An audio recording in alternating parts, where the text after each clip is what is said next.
supervisor or whoever is the manager talks to you anyhow, you're like, oh my God, I'm not meant to be here. Abby?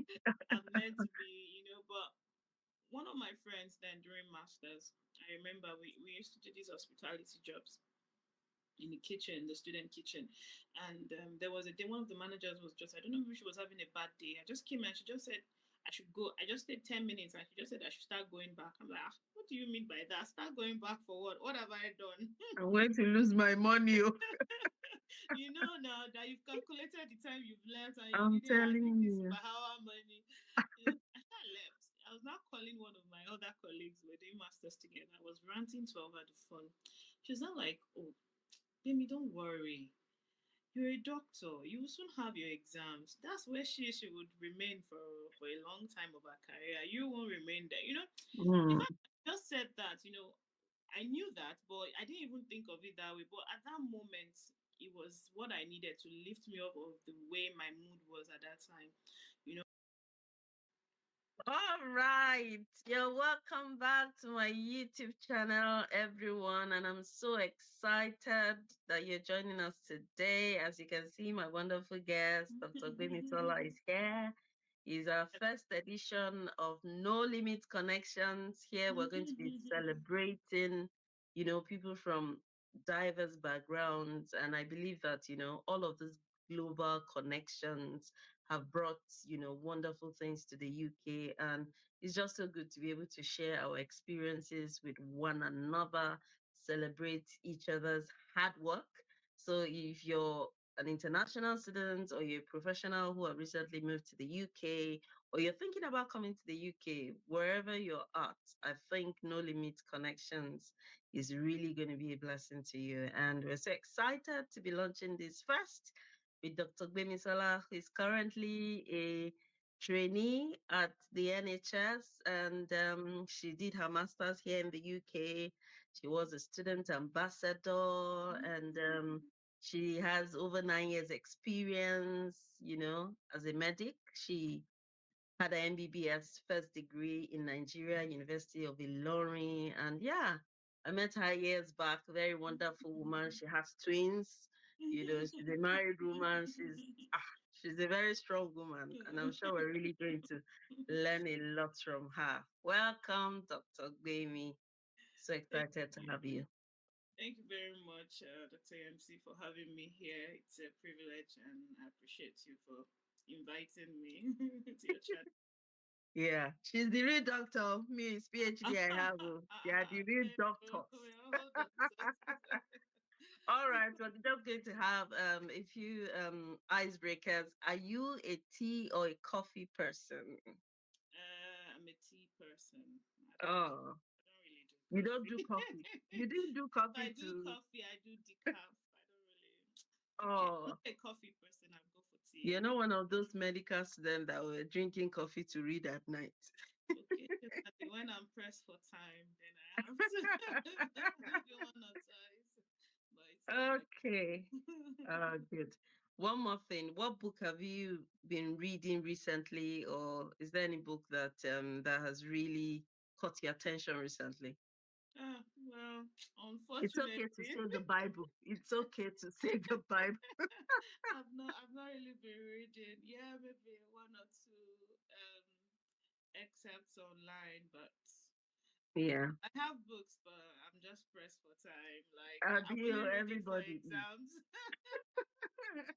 That's part of reading. It's reading. You're reading something. Oh, so good. Thank you very much for coming on board. So we're just gonna start. Sorry if you see me looking down, I have to look at the question so we can get all we can from our wonderful Dr. Gbemisola. So we'll start. Can you share a bit about your background and the decision to immigrate to the UK? What was really your motive of, coming to the UK really? Yeah, thank you. So, I trained as a medical doctor from Nigeria. I graduated in 2014, and I thought that after my NYXC, I was going to get into training and residency in Nigeria. Just get on the ladder and get done with your specialist training. But it was a shocker after my NYC. And it dawned on me that it wasn't as straightforward as I'd hoped and expected. And it was quite disappointing to say, because I had high hopes. I tried to write my primaries exams and all that, but I didn't even find a place to get a job as Wow. a medical officer. So once you finish your NYC, you start working as a medical officer, depending on wherever you are. If you find residency, then you get into training straight away. It was quite difficult. We're in Abuja then, and it was just a lot of bottlenecks and connections and all that stuff. And okay, so it was post like 6 months after I had my son, and you know I just um I just thought that, what am I doing? Like, I needed to. It was mostly my husband. He said, "You can't just be sitting at home. You need to be doing something." And I was like, "Okay, Mm, so what should I do?" And then I just started thinking of other things I could do. So, he being a tech person, he got me like a website. He was working in the developmental sector, and he just came on. He said, "I hope me the people that work in my office, they're not as you can function the level they are functioning. I don't see anything like they are doing that is different from what you can do. Like, you two should try and get into this development space and see what you can do." I'm like, okay, okay, I've heard you. So I was passively following all those organizations. I started opened the Twitter account for me and all that. I was mm, following them and all that stuff. And that's when I started getting my interest in public health. I liked public health in med school, but it wasn't like something I wanted to go for directly. Sometimes when you're mm, from med school, you have a lot of options, you have lots of interest, but I think it takes your exposure and the direction the exposure takes you before you're able to fine tune what mm, you want to do, really. mm, So I would say that was what made me consider coming to United Kingdom, because once I got into the public health sector, I realized that everyone had a master's in public health or global health from US, from Canada, or from UK, and I was the only one that had a degree from Nigeria. I'm like, oh my goodness, I need to help I my need to game as step well. up. Yeah. So it was like an eye opener for me to try and also advance. If I want to continue in the public health line, I knew I needed that degree Mm, from international. It's well recognized in the NGO sector compared to just doing it in Nigeria. So that mm. was how the journey started, to be honest. Oh, wow. That's great. Yeah. Good. So now you're in the UK, or then you came to the UK. What was your biggest, challenge? What were the biggest challenges you faced when you moved to the UK, and how did you overcome them? Well, I would say weather. Weather was the one of my biggest challenge. It Like was me. it was a shocker, and weather and navigating my way. Mm, Like September, early September, late September actually. I think the last mm. week of September in the year I came for my masters, and the weather. Though they said it was end of summer, it was so chilly and it felt really strange, yeah. And then Mm, knowing how to navigate my way around from mm. school to where I was staying, you know, I didn't know about that. If you wanted the bus to stop, you needed to wave your left hand and keep it. I just thought by staying by the bus stop, the bus is going to We stay. wait for you. It was cold, and the disappointment, you've been waiting for so Oh long. my God. But I think the weather and knowing how things work locally, Mm, those were my biggest yeah, challenge. I had a yeah, bit of challenge accommodation as well. I'm sure yeah, you're privy to that information. So yeah. yeah, so I think those were the three major things I would say I struggled with when I came in. Yeah. And I think in retrospect, I would have said I had a few friends that offered their other friends, like a friend's friends, kind Yeah. of to offer me place. I was thinking, oh, I don't want to stress people. I don't Mm. do that. I was like, don't worry. I'm sure we'll I'll be be able to fine. work something else. But it didn't turn out well. So I Yeah. would say for anyone that is coming to the UK, try and find enough information about the accommodation. I think Mm. not a good thing to be stranded in a foreign, Yeah. and yeah, it's not a good Yeah. feeling. Accommodation now is not the easiest though, because Yeah. you have to, sometimes landlords now want you to pay 6 months upfront. They Yeah. want you to, get a Cover. guarantor. So Yeah. it's a lot. Yeah. It's a lot. Wow, it's so good. I know about buses, you have to, if you stay at the bus stop, actually, you don't, the bus will just, They will just move. they will just move, especially when they are Yeah. not on time. Once you're Mm. just there, they just think, oh, maybe You she's just need there it. waiting. Yeah. Yeah. Oh, thank you very much, Doc.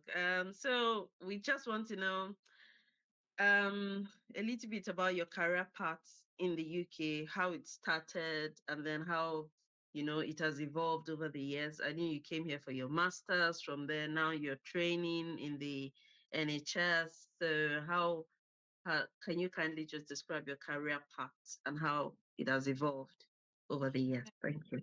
Yeah. So for me, I came in for my master's in public health, international health now. Rather global health. Sorry, I shouldn't say international health. It's now called global health. So Oh, when I good. came in, I had aspirations to, join the public health sector, continue with the developmental sector that I was working with in Nigeria. Mm-hmm. But when I got here, I found out that the criteria, the portfolio you needed to have acquired to be able to apply for this jobs in the UK was quite Mm. enormous. And Oh. considering the time I had, it was going to take me longer to build the portfolio for Mm. stuff. And the fact remains that people that are home students in the UK, the way they've been training right from their undergraduate, many of them, most of these things are already available for them. Like because Mm. the way their training is structured, they've been Mm. gathering points all the way. But for someone that is just coming, we don't have Mm. that kind of exposure from Nigeria. So Mm. it was doable, but it was going to take me longer. And Mm. you have to consider the the the jobs that would offer you a sponsorship to be able to work. Mm. So Mm-hmm. were the kind of things that I had to think about again, Mm. consider.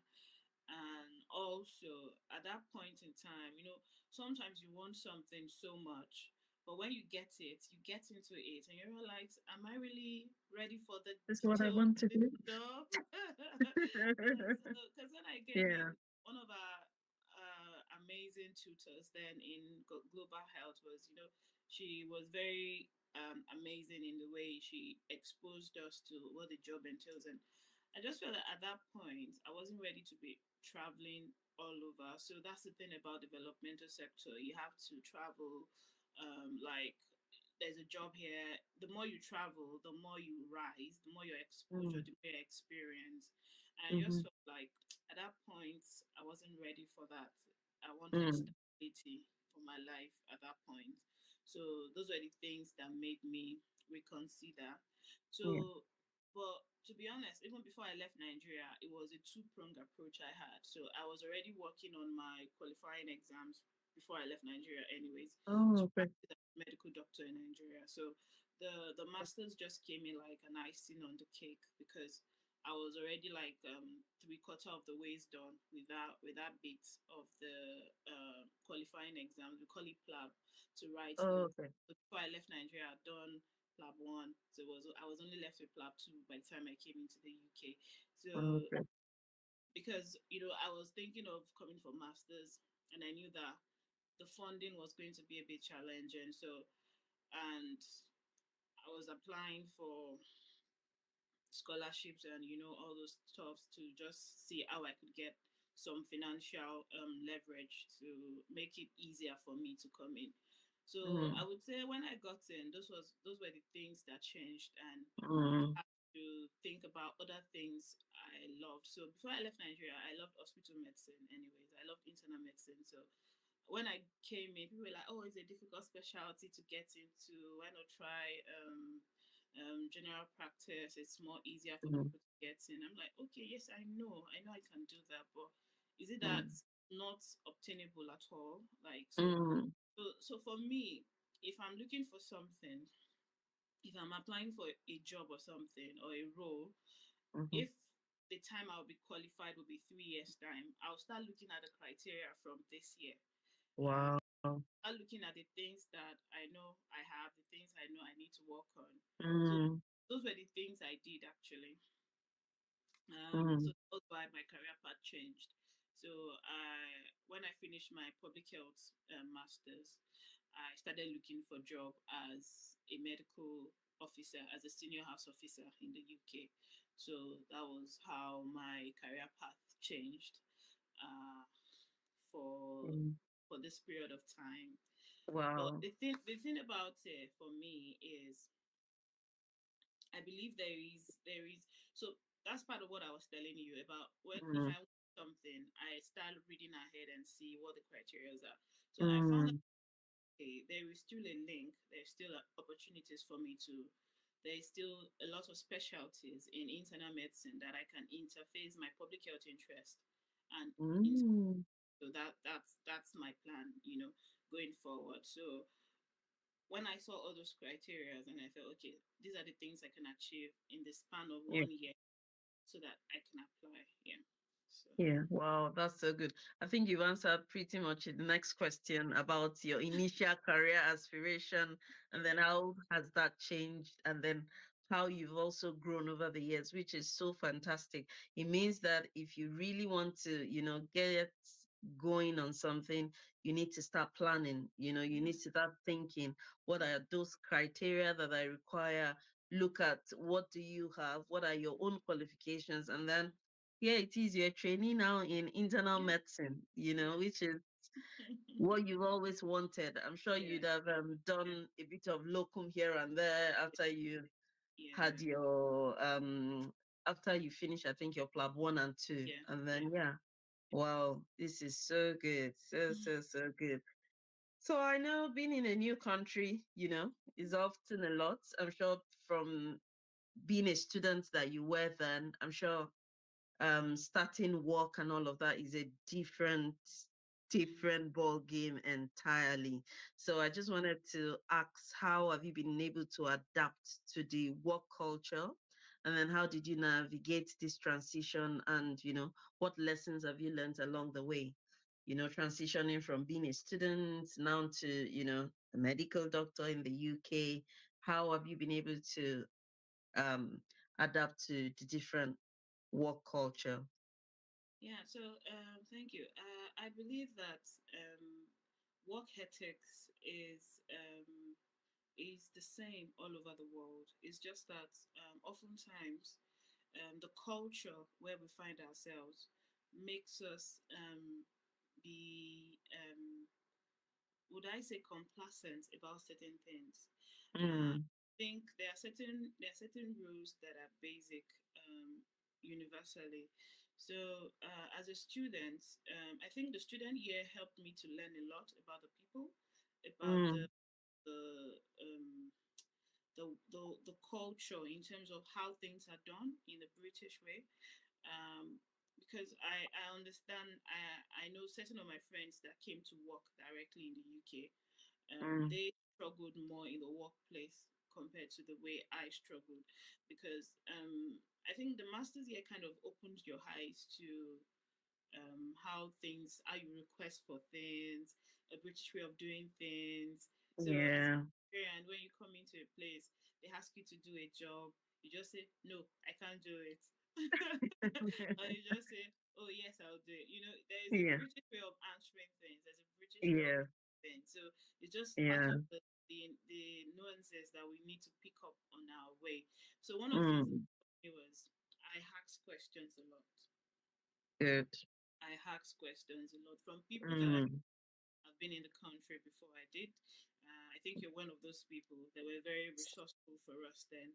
So I ask questions a lot, and I think what I believe is if you're humble enough Yeah.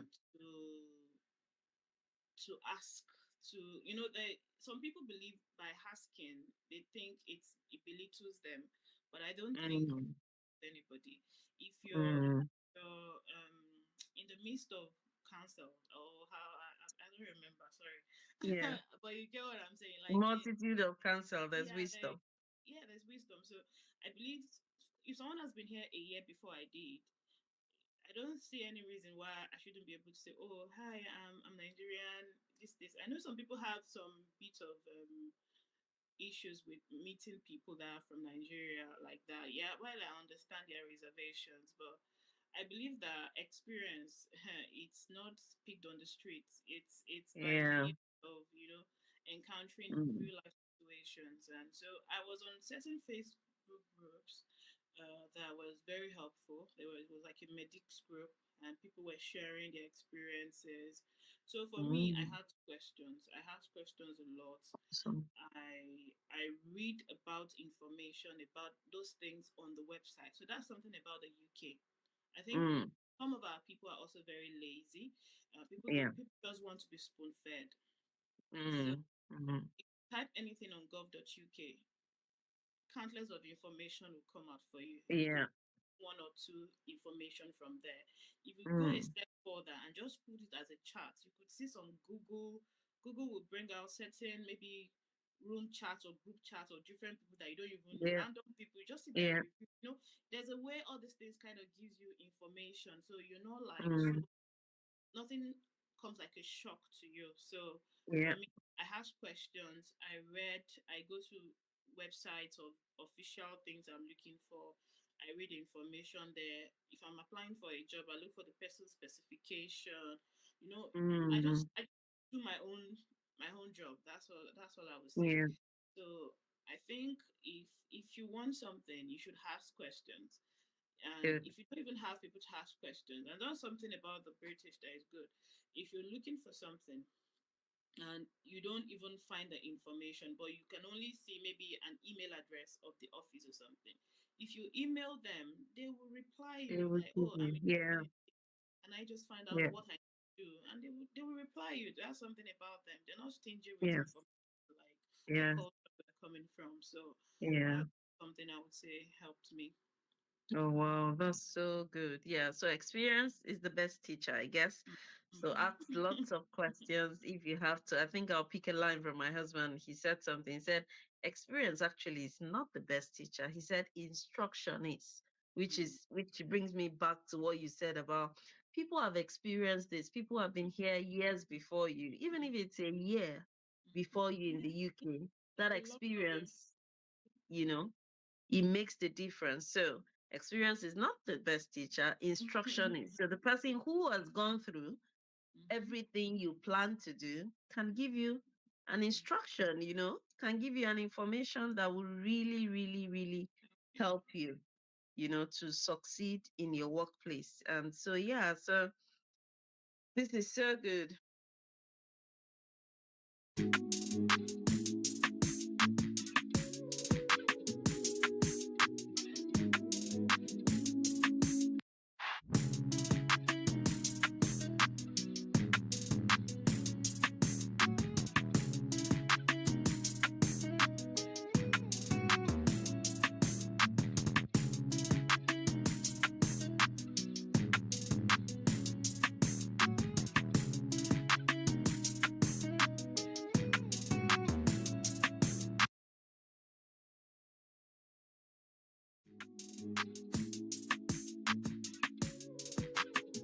Good. Resilience is crucial for success. And I know you are very, very resilient with all your experiences so far. So, can you share some of those experiences?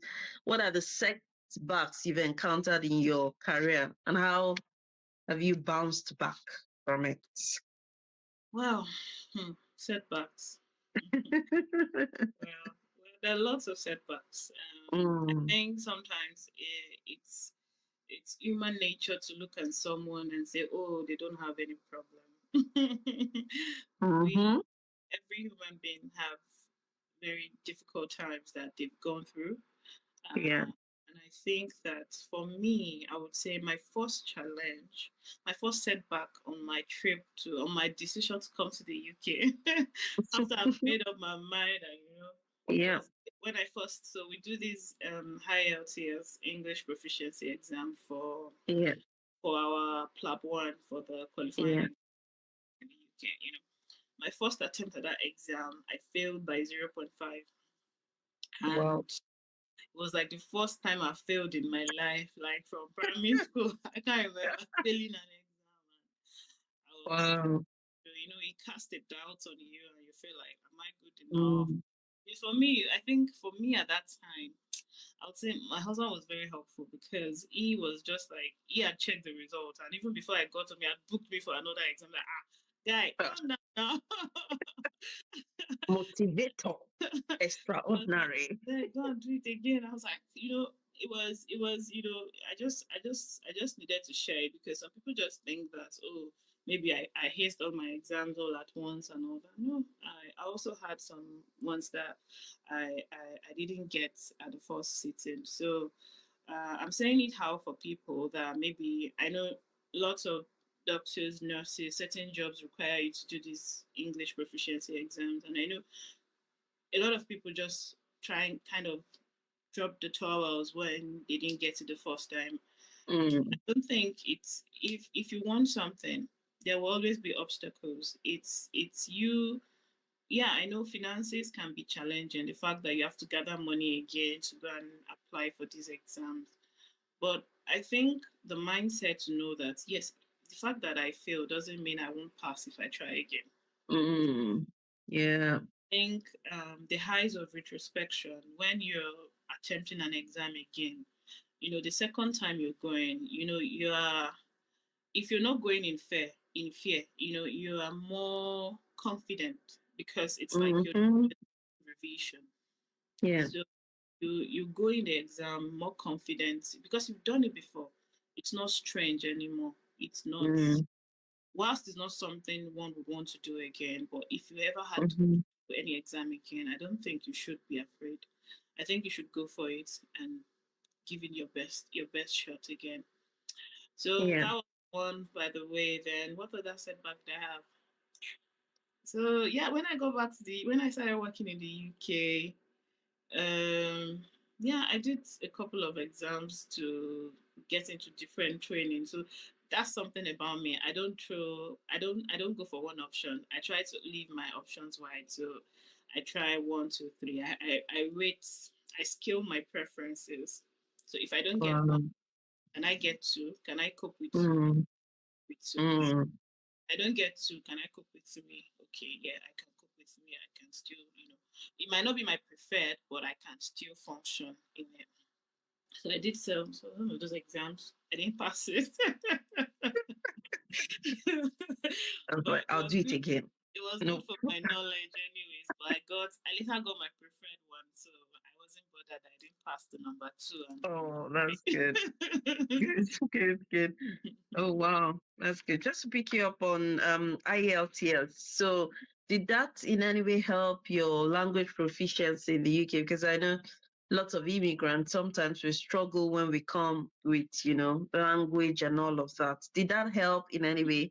Did you have to do any extra English class for you to be able to, speak to people, or how have you found that? Not well. I would say probably studying for the exams helped in terms that the listening skills were quite of something that we were not used to. And I think he kind of introduced you to the accent, the way the British people talk, and how you listen to tease out what they're saying. So when I first came in, it was difficult for me to pick what people were saying when they were talking You're to right. me. You're right, you're right, you're good. It was Thank really, you. yeah, especially for the locals. So I think Yeah.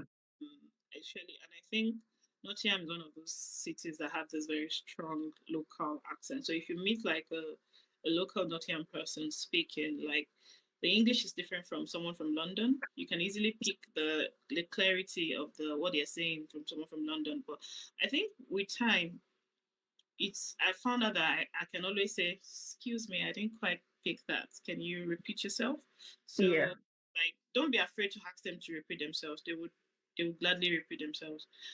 And Mm. I think our English back home is not bad. We were good We enough. did try. No, no, no, we did try. We were good enough.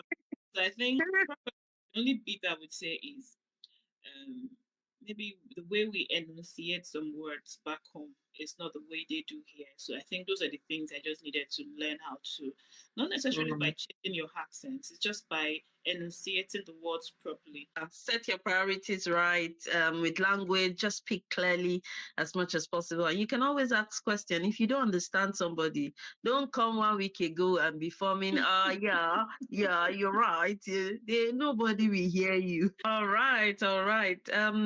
We just want to ask you, what advice would you give to people, immigrants who are just starting out their careers in the UK, and also just to add this in, has the role of mentors or models, has it helped you in your own journey, and how have you been able to include that in your career, basically? And then from that, we now talk about how you would advise someone who is just coming in.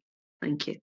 Okay, yeah. So role models are very have been very useful for me, and I believe for us from Nigeria, I think representation matters, and the fact that Mm, you walk into a place, you walk into an hospital, a department, and you see someone who bears a name that is Nigerian, it kind of gives you a kind of a sense of belonging that oh mhm, great, I'm not alone here.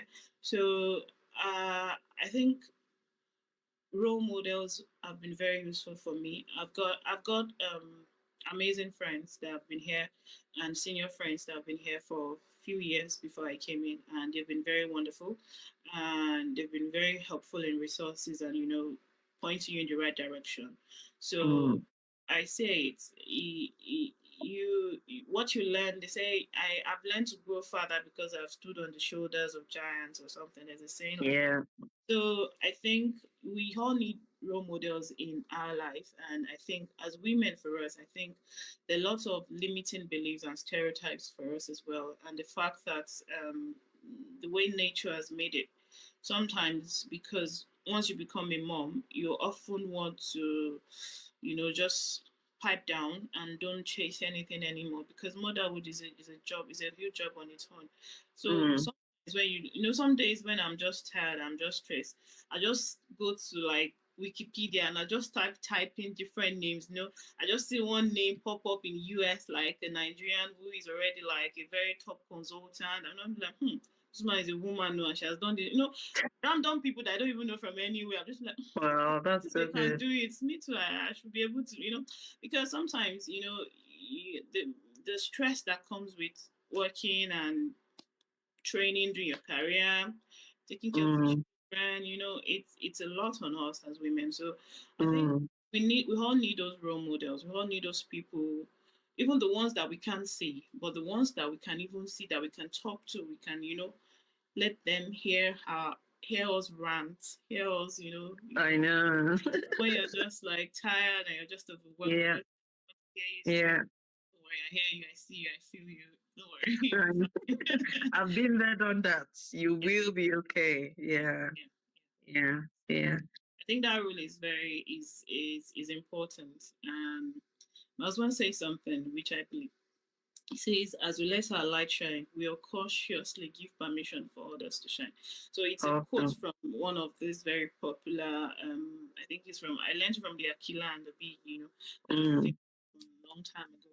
So yeah, we sometimes we are afraid, we are scared, but the light you shine, you never know how the extent of the illumination has gone onto other people's darkness. So I believe, yes, role models are vital. They are important. Mm. They help you see that your dreams are achievable. You can do it. Um, Awesome. yeah. And Yes. then you asked me about advice. Yeah, your advice for people that are just coming in, people who are just starting their careers in the UK. I know you are a doctor. There might be Mm. doctors out there who would love to come to the UK or maybe are here already and looking at how, to maybe write their PLAB exams and all that, or Well, maybe at that time in their life where they're thinking, oh, what should I do? What should I not do? What would be your mm, advice? what I would say is the world is your oyster, and don't limit yourself. And Mm-hmm. what I've noticed here is, with hard work and just doing your bit, offers come, Mm, offers come. You don't even mm, have to do so much like the way we do back home. You just mm, look at their guidelines, look at what they want you to do. Like, put in your best efforts, pray. Yes, it would work. And mm, sometimes things might look very difficult, especially if you're transitioning. Maybe mm, your qualifying exams to work. Yeah, you have to do maybe what do we call these jobs? These service jobs, just to get things going for yourself or your family. You know, mm, might be tough because I've also done that. I've been there. So I know sometimes you go to these jobs and the supervisor or whoever is the manager talks to you anyhow and you're like, oh my God, I'm not meant to be here. Abby? I'm meant to be, but one of my friends then during masters, I remember we used to do these hospitality jobs in the kitchen, the student kitchen. And there was a day, one of the managers was just, I don't know if she was having a bad day. I just came and she just said, I should go. I just stayed 10 minutes and she just said I should start going back. I'm like, what do you mean by that? Start going back for what? What have I done? I'm going to lose my money. Oh. You know now that you've calculated the time you've left and you've I'm needed at least telling per you. hour money. I left. I was not calling one of my other colleagues. We're doing masters together. I was ranting to her over the phone. She was not like, oh, baby, don't worry. You're a doctor. You will soon have your exams. That's where she would remain for a long time of her career. You won't remain there. In Mm, fact, I just said that. I knew that, but I didn't even think of it that way. But at that moment, it was what I needed to lift me up of the way my mood was at that time. So there will be bad days, there will be good days. Even as a doctor, there are bad days. So, but knowing that when the bad days come, they won't be forever.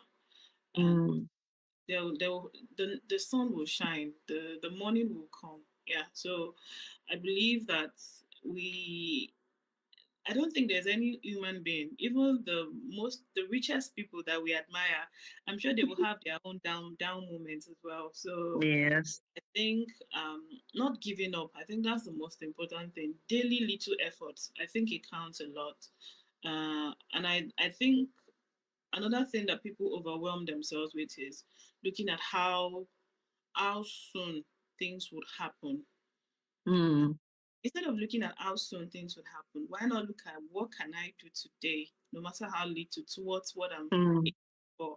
So me, I believe in little gradual steps. I'm not someone that awesome. believes in I've come here today and I must buy a Bugatti tomorrow and all those kind of Yeah. I'm a realist. So I try to be as Yeah. realistic as possible. I don't because if you're not realistic, you put yourself under unnecessary pressure. Give yourself Yeah. a you don't have to the fact that your friends are having this that and now and you don't have it doesn't mean that you're not going to have it. You will have it at your own time too. Mm, But yeah. just keep doing, I think is that rush. And I think as Nigerians the culture back home makes you want to always want to, you're very competitive, you want to do this, you want to get what this person has gotten, you want to I don't think we need. It's not a good vibe. It's not a Don't healthy put vibe. yourself under pressure. Yeah, because you push yourself under unnecessary pressure, and Mm, you realize that when you're under pressure, you would do things that you would in your normal self would not attempt to do, and those mm, things be things that are worthy, that are good, and yeah. in the long run might end up tainting your opportunities or even getting the best deals that are out there for you. I don't know. Mm, So yeah. that's what that's So yeah, there you that's have it. Dr. Gbemi, she worked as a kitchen staff, a part-time. That was a part-time job. I'm sure I yeah. worked as a kitchen staff as well. I think we should give a lot of, kudos to University of Nottingham kitchen. Oh Oh my yes. God. I think everyone that went to University of Nottingham worked in the kitchen. Most international Most students. people, most. I worked in the kitchen as well. I worked in Cripps Hall. Yeah, Yeah. kudos. Thank you, University of Nottingham. The Yeah, University of Nottingham. it's a good school. They've been serving international students No, I since, think, I think, I think, I think, I think it's a good school. And let me just chip in something for international students as well. I Yeah. think people don't maximize the opportunities that are available in the job centers of the universities, like Mm, because I know for University of Nottingham we had like a student center that had like this job Uniterms. opportunities. Is it uniterms? And then they had this career stuff as well that they will Yeah. advise you on how to do your Yes. CV. There were so many opportunities in Nottingham then. Mm, I got a research associate job just by. So for me, I pay attention to details. People just walk in places, you see information, you don't even bother to think about what was going on. So whilst I yeah. was doing the kitchen job, I just went to read in the postgraduate center one night. And on the screen, it just brought out bespoke internship or something for Yeah. masters and PhD students. And what's this? I saw the link. I just clicked the link. And I saw the job opportunities, research associates. It's like, what are they asking? SDGs. Something I was doing. I can do it now. It's not Why not? what I was doing in Nigeria. What was there? Yeah. Just applied. I went for Great. the interview. It was tough. It was in humanities. It was under law. So most people Mm, history and law. But I was in yeah. public health and I got it. My course director was like, well done. That's really good. Because I'm just like, and it was better pay, less hours. Like we're just doing research and they were paying me like £16 per hour and I still had like holiday to claim and all. Holiday pay. So it was Yeah. like £22. From when Free you were money. getting like Minimum wage in the kitchen. yeah, that period I bought as a student. All my classmates were like, how did Oh. you get it? I was like, I just applied and I shared it. So that's something about me. When I see something, I share with my colleagues. I'm like, you guys be looking at this website. But Mm. people Oh, just that's don't good. want to, I think people Yeah. just don't want to change. I think oftentimes people are comfortable with the minimum. They don't want to push themselves. So when you come into the country and you see that you're doing a minimum wage job, you don't have to do a minimum wage job for 5 years. Even if you're not a doctor, whatever Mm. profession you read back home, I'm sure there are Yeah. avenues for you to use that to propel you to another level. They're just Yes. jobs to keep you going, but they're not the jobs that you should think of building your life or your existence on. Because in this place, if you don't knock, you don't get. And there are Mm. many doors that are waiting for you to knock. And Mm. it's ready to be opened because the door is almost open. They just needed you to. Yeah.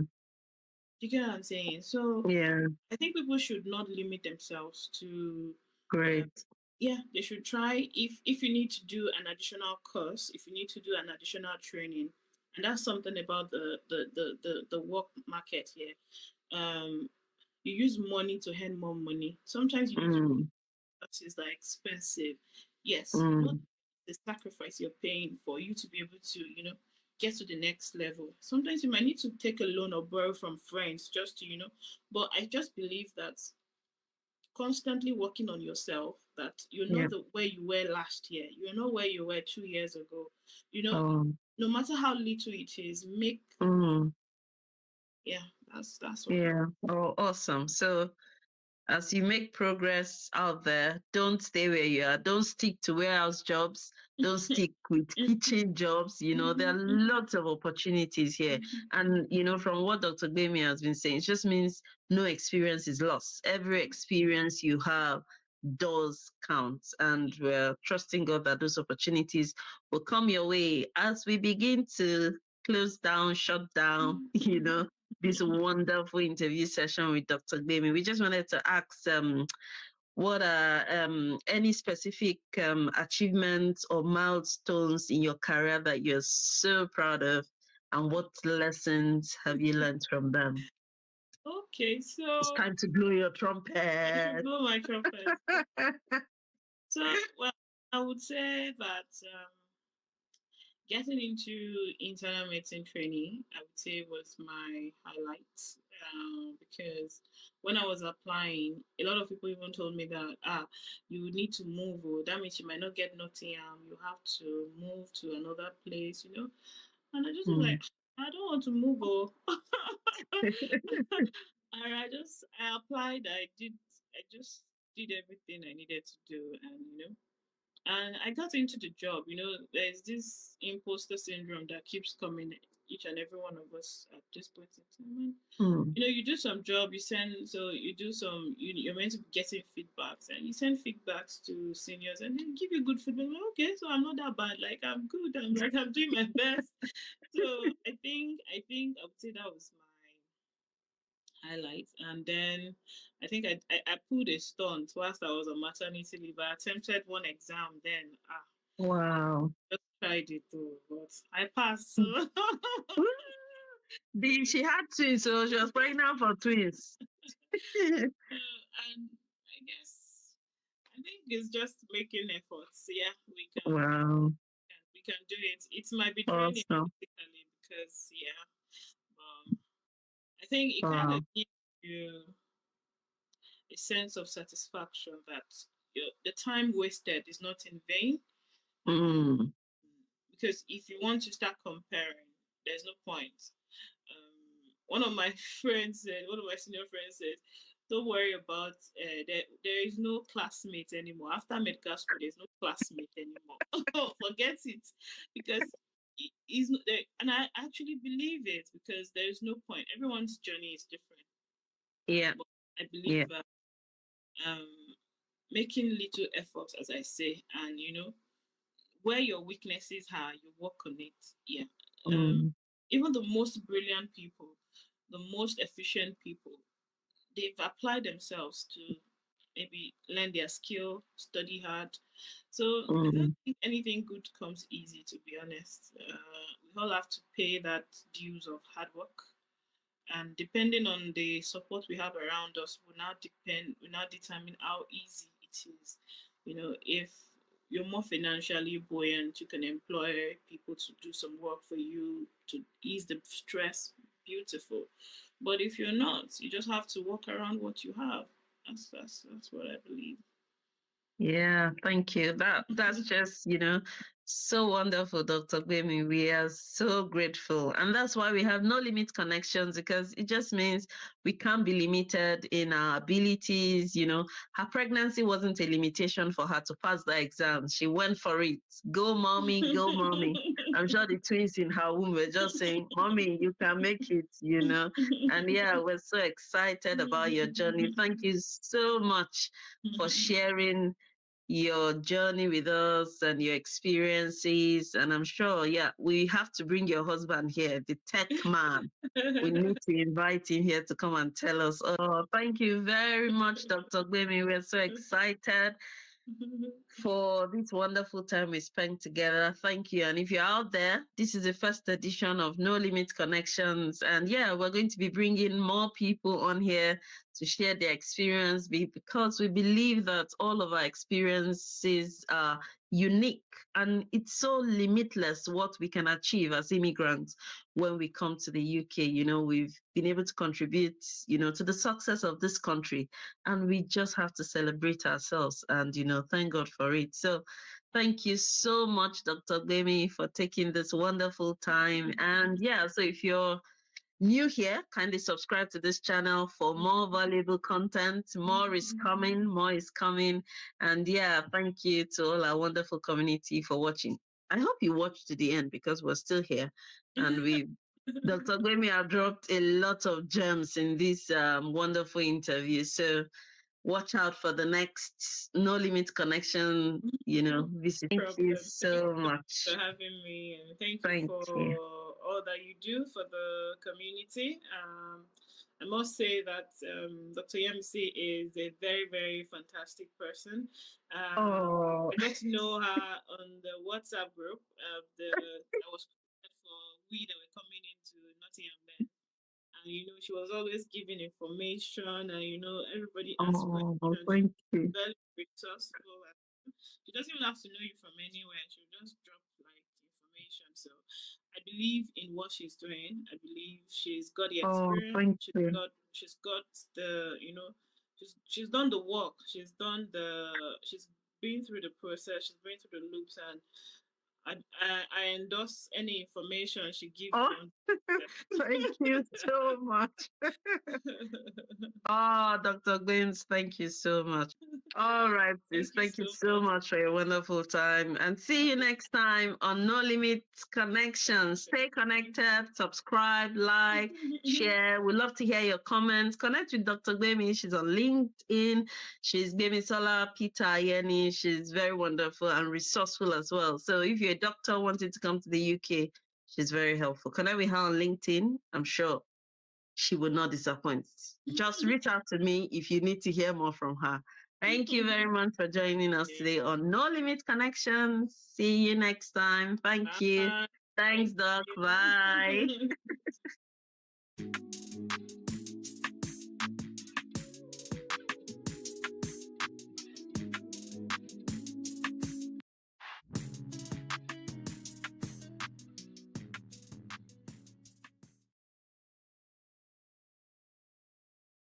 I think just having a friend who helped me understand it better, gave me an easy glide into accepting everybody here and loving them, and seeing them as community, which is key, because when you change communities, it is absolutely important that you accept them, and you can't be somewhere and just try to keep away. You can't impact anybody that you're not interacting with, and like this, people don't care how much you know until they know how much you care, and until you reach out to them and integrate with them, then we can't talk about impact. We can't talk about you being an addition or a blessing to somebody else's life. Oh, wow. That's good. Were there any adjustments you had to make? So after, your British friend helping you to know the culture, were there other adjustments you made to your daily life to be able to adapt here in the UK? I think yes. I think in terms of expectation, I had to make that change in terms of expectation. So if you don't think too much of how you expect people to respond to you, and you just believe the best of them, I think it has made a huge difference in the way I relate to people. Yeah, even my colleagues as well. So I just believe the best in them. So if they say something, I believe it. If they smile, then I believe that that it is what it is. Yeah. So I'm not waiting for too much from anybody to convince me. I just believe the best of them, and I think it has really helped, just cutting a lot of slack and lowering expectations and just taking people the way they are and believing the best of them. Wow, I love that.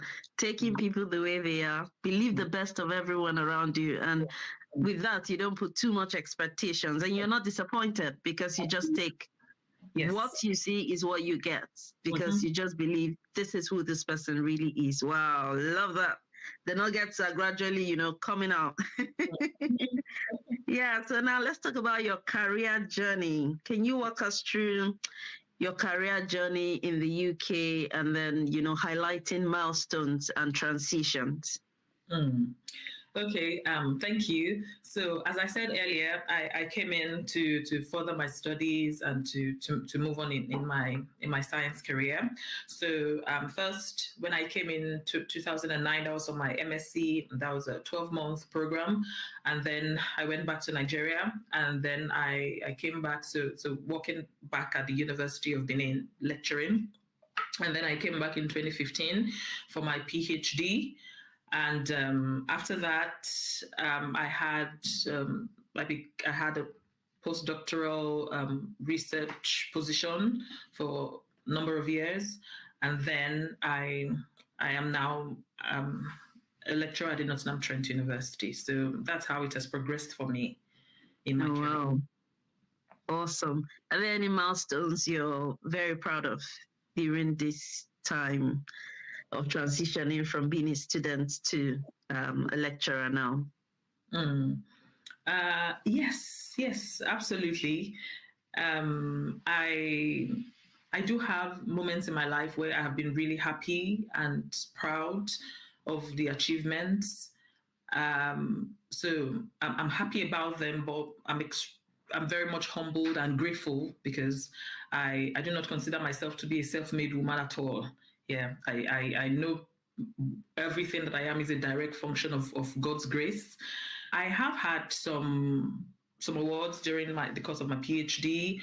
So, as a member of the winning team, the Young Entrepreneurs Scheme, held at the Royal Society London, that was 2017, and then the 3-minute thesis competition, which is a competition that is done amongst PhD students to see how you can communicate your thesis, which is somewhat like an 80,000 words document, into a 3-minute pitch. So to be able to communicate this to a non-specialist audience. So for the University of Nottingham, I was the winner for the Tri-Campus competition. Then in 2019, I won the Andrew Entry Award within the University of Nottingham as well, which is an award that's given to distinguished postgraduate students because of their contribution to the postgraduate community. And in 2020, I finally got my PhD. So I did. I should have finished this in 2019, but I went through a very tough time, which was the loss of my mom.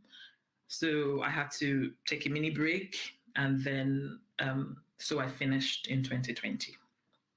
Wow, awesome. So if you're out there doing a PhD, there's so many awards for you to grab.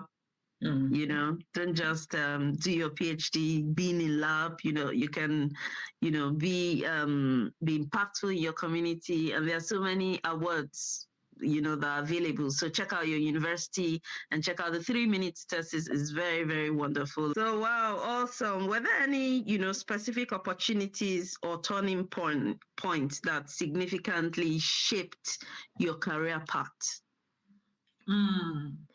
Okay, yeah, that's a good question. So I'm not going to say that there is a particular event that changed the course of my career, because what I've always wanted to do is to teach, and somehow I've been on this path for a long time. So even when I started my PhD, I knew that I wanted to continue on this path. So what I see is how this dream has progressed over time, and amidst challenges, there've been challenges, but I've seen how it has progressed. So one opportunity leading to another. Of course, when we finished your PhD, and then my supervisor saw potentials, it asked me to stay back. I had some postdoctoral experience with him, and then following on based on the experience, I went on to another PI who wanted me to do something based on my experience, but applying it in her area of specialty. And then after that, then the opportunity to lecture then came up. So you see everything building on, one activity and one experience and one skill building up upon another, and then gradually making you the suitable person to be what you finally are. So I can just see a journey that has progressed consistently. So one thing just leading to another over the years. Wow, awesome. I just wanted to ask, how has criticism helped you?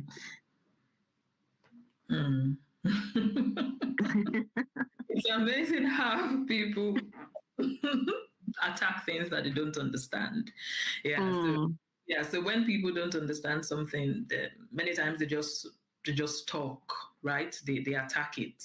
So yes, yeah. People have spoken, but what I try to see is when people criticize, it's because number one, they are not on my level of awareness, so they don't understand what I'm doing. They're not privy to the instructions that I'm working with.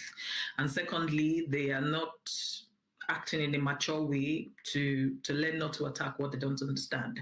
So it's not been the easiest thing, but what I've learned, I heard someone say many years ago that don't be too proud to learn from the proud, and I took that to me. Even when people are wrong or when people say things with the wrong motive, self-reflection is very key in our growth in life. So if I sit down with what they've said and I can pick something out of it, I'm going to take it, I'm going to add it to myself, and I'm going to move on to the next level. And I'm just going to leave you in your quagmire of doubt and and ignorance. Yeah, of course, yeah, because it doesn't really. I'm not going to let it affect me. What people say can only affect you if you allow it. At the end of the day, it's what you allow into your heart that's going to determine the trajectory of your journey. So people can say whatever they want to say. Really, the important thing is don't hold any grudge in your heart, because yeah, grudge is too heavy. You can't travel far with it. So just leave. Just pray for them. But no, yeah, they can talk, but I know what I'm doing. Awesome, awesome. So, were there any challenges you faced during your education or professional pursuits here in the UK? What were those challenges that you faced? There are many. Yes, loads of loads of challenges. Yeah. So coming in the first in my first year, I came in for a PhD in molecular microbiology, and I didn't have much experience in molecular microbiology. I still remember the first meeting I had with my PI when he was trying to explain to me the content of the project. And when he was talking, I was like, oh, okay. I didn't get that. I don't understand that. And then, but I told him something. I said, I don't really get this, but I'm a fast learner and I'm going to go into it. So in my first year, it was a steep learning curve for me. I know that I wanted this, but I didn't have so much experience. I wasn't really used to all of the equipment that I had to start using on a daily basis in the lab. So I had to learn, and I had to be confident to ask questions. Sometimes, because we don't want to look like a fool, then you don't ask questions. But if you don't ask people questions, your ignorance remains with you. But if you ask questions, then you're seen as ignorant, but just for that time, and after that, you are better for it. So I would ask people, how do you do this, how do you do that, and then make a note of it so that I can move on and I don't have to ask them again. But that was a lot of learning for me. But my boss and my colleagues were absolutely supportive, and I'm grateful for that, because when you work in a healthy environment, it makes a huge difference. So the challenge was just that there was a lot to cover and a lot to do. So that was quite challenging. There was also the challenge of so I'm a ministry person. I'm heavily involved in ministry. My husband is a pastor and a traveling minister. God bless him. So he's always going places for the ministry. So being a single carer for our son was a bit hard, especially in the first year, having to juggle everything, taking him to school, taking him to the nursery, and then caring for him, and then all of the new work, and then the house. There's so many things to think about. And then this is a new environment where you don't necessarily have all of the help. Like I said at the start, it's not like you can just knock on your neighbor's door and say, please, can my boy stay here, for a while? And then you're very much involved in lab work. Sometimes you're growing microorganisms that need you to look after them for 12 hours. Sometimes you're working late into the night. So this was a bit hard for me. And there was also financial challenges as well. So these things were difficult for me at the start, to be able to have everything together. Yeah, I thought my first year was really hard. It got better over the years, but it was hard for me at that time. Yeah. So how did you overcome the challenge then? Yeah. Oh, thank you for asking that question, because yeah. So being able to overcome it, yeah, it's I'm a person of faith, and I draw my strength from God, and having that word from God and that strength that daily supplies you, that He daily supplies you, was it for me. That's that grace of God. But one very major way that God demonstrated His grace for me was giving me the kind of husband that He gave to me. So I think my husband is my support system. Yeah. So when I look at my life and I look at how I have come, I see I wouldn't have been where I am here without my husband. How he prays for me. I see how the prophetic word has brought me to where I am. I consider myself a product of prophecy. The prayers, the support, is there when I cry to him. Nothing is happening. No, the organisms are not growing. I need results. I need PhD. I need this to help me, And then even though he doesn't know much about my science, he's there, he's praying for me, he's supporting me. It's like, I know you can make it, And when you hear that from someone who means so much to you, I mean, that made me, And then, he's supplying my, the financial needs as well. And then my boy, just coming back to him, just gives me the strength, and I think here I feel that one of the greatest blessings that God can give you is that support system. So many times you may even have the money, but if you don't have the support system, what do you do? So one of the blessings that God gave me was connecting me to a very dear family. I like to call her my angel here in Nottingham, and we've been very close for 9 years now. So I'm referring to the family of the Fadipes. They've been absolutely amazing. They were there for me. They are still there for me. I still remember one day, I just dropped off my son at the nursery, and apparently I didn't know that the stress had gotten so much, into me. I just dropped him off, and then I was hurrying to catch the hopper bus to go to my lab. I was carrying my big bag, with my packed lunch and my laptop, and I was just walking, and all of a sudden the car just pulled up by my side and rolled down the glass, and she was like, "Hello, Sister Bumi, how are you? You don't look okay." I said, "I'm fine." "You don't look okay." And she was like, "You know what? Let Nima is my son. Let Nima come to the house, this weekend, and just you need to rest, And I was like, yeah. Has it gotten that bad? And they are seeing it in my face that I'm being overwhelmed, and whew,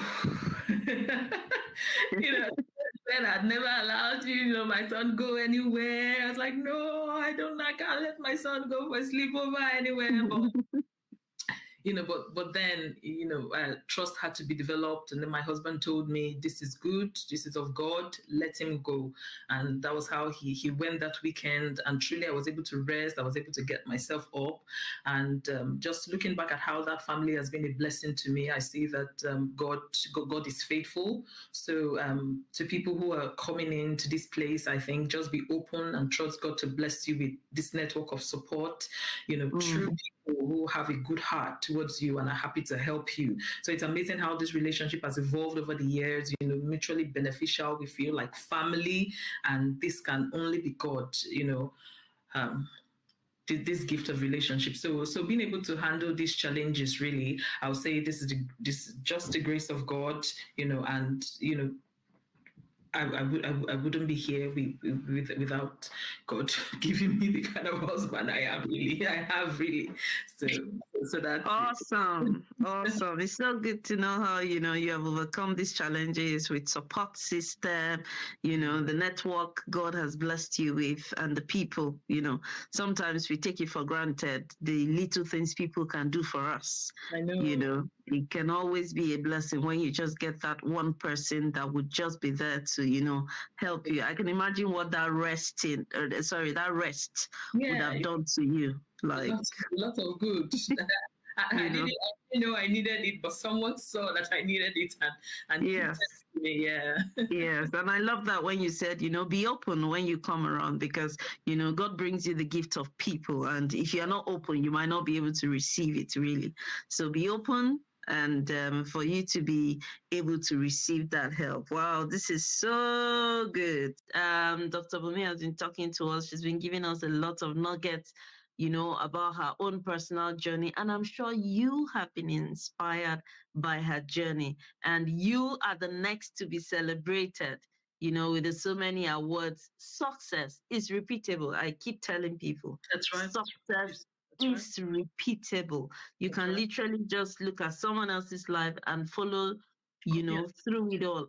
And we are in a system. My husband will always say there's a system in this country and it works.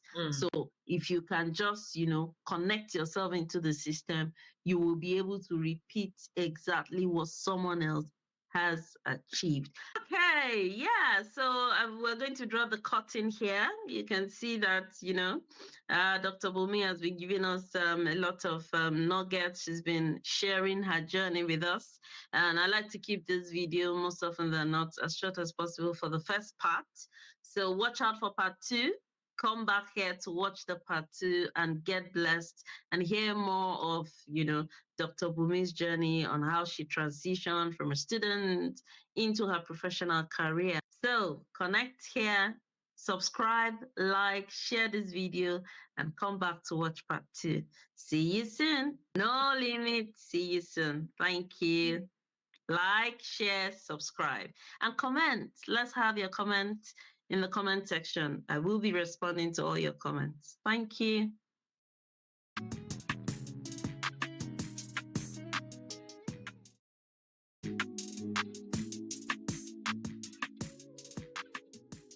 Hello, you're welcome back to my YouTube channel, and welcome back to Immigrant Voices and Victories. Did you miss part 1? Come on, you need to go and watch it. We have been delving into Dr. Bumi Omoritura's personal journey here in the UK, not just as an immigrant, but as an ambassador. And today, she has all her hats on. As a lecturer, as a pastor, we're getting it all from her, and she's really blessing us. If you haven't watched part 1, please go and watch it, because this is the part 2 of Immigrant Voices and Victories with Dr. Bumi Omoritua. Thank you for joining us. So subscribe to this channel to get more insightful videos. Like, share, and let's have your comments in the comment section. Let's know where you are at, how God has been helping you in your journey as an immigrant in this country, and what you've been up to. And I hope that, you're inspired by Dr. Bumi's personal journey. Thank you. I know we've talked about your accomplishments, and which of those accomplishments are you most proud of in the UK that you've achieved? Yeah, I've got a number of these successes, which I'm grateful to have. But truthfully speaking, just as my experience was in my university, during my first degree, the thing that means the most to me is the level of impact that I'm able to make, that I can make a difference in somebody's life at the end of the day. Because I see myself as an ambassador. I feel like I've been strategically sent here to do something. So when I'm able to get that kind of response from people, then I feel like I'm so fulfilled. One example, this one was during my my MSc then.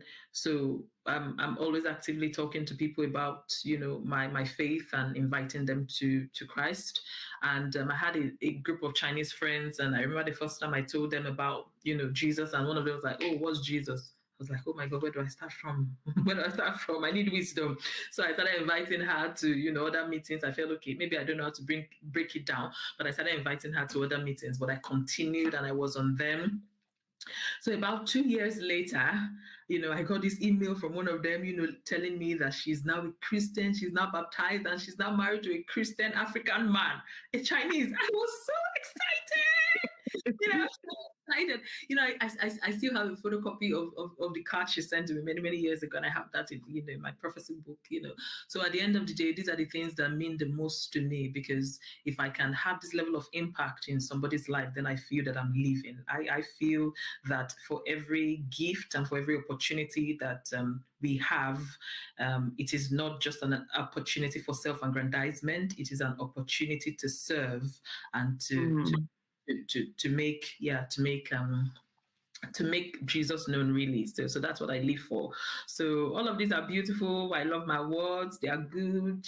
I'm grateful for them. But I think the feeling of knowing how much you bless somebody and how that you can bring somebody to the knowledge of Jesus it dwarfs every other thing, I must say. Yeah, absolutely. Awesome. Talking about that, actually, so how have you been involved with community activities or initiatives here in the UK? Oh yes, I think it's absolutely important to be a part of the community that you're in. So wherever you are, you can't live in isolation. You have to join in. So I've been part of communities where we reaching out, you helping in terms of science outreach, going out to primary schools and call it like science capital, telling them about science, telling them why they should come to the university and things like that. So raising science awareness in people. Yeah, I've done that in school. I've done that outside school in activities. I've also been a part of welcoming new people into the UK. I've been a part of welcoming people who are seeking asylum into the UK and giving them relief materials.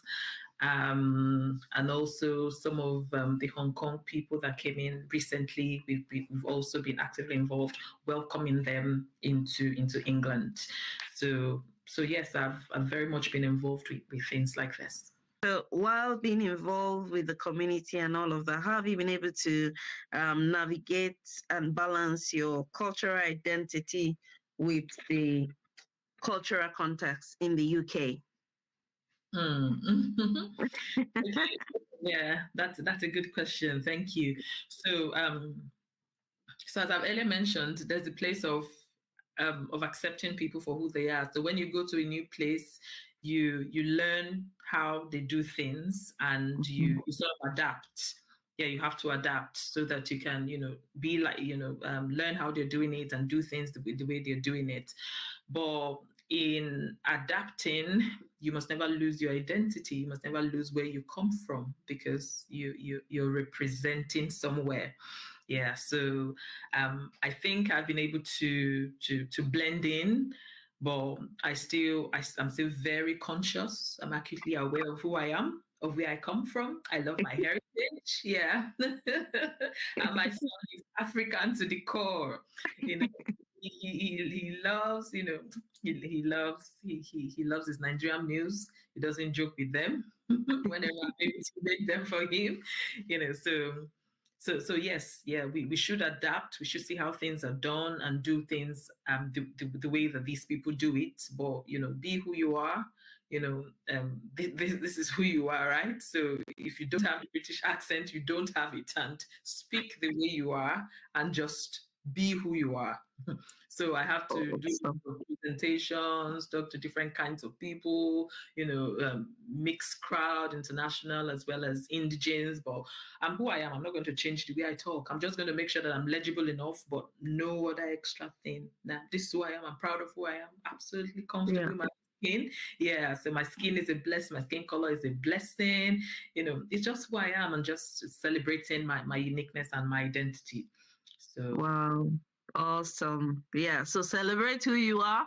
I think everyone talks about this speaking and accent. Just, be clear as much as possible. You don't, so that, people can hear you. So are there any heritage that you've actively maintained and incorporated into your daily life here in the UK?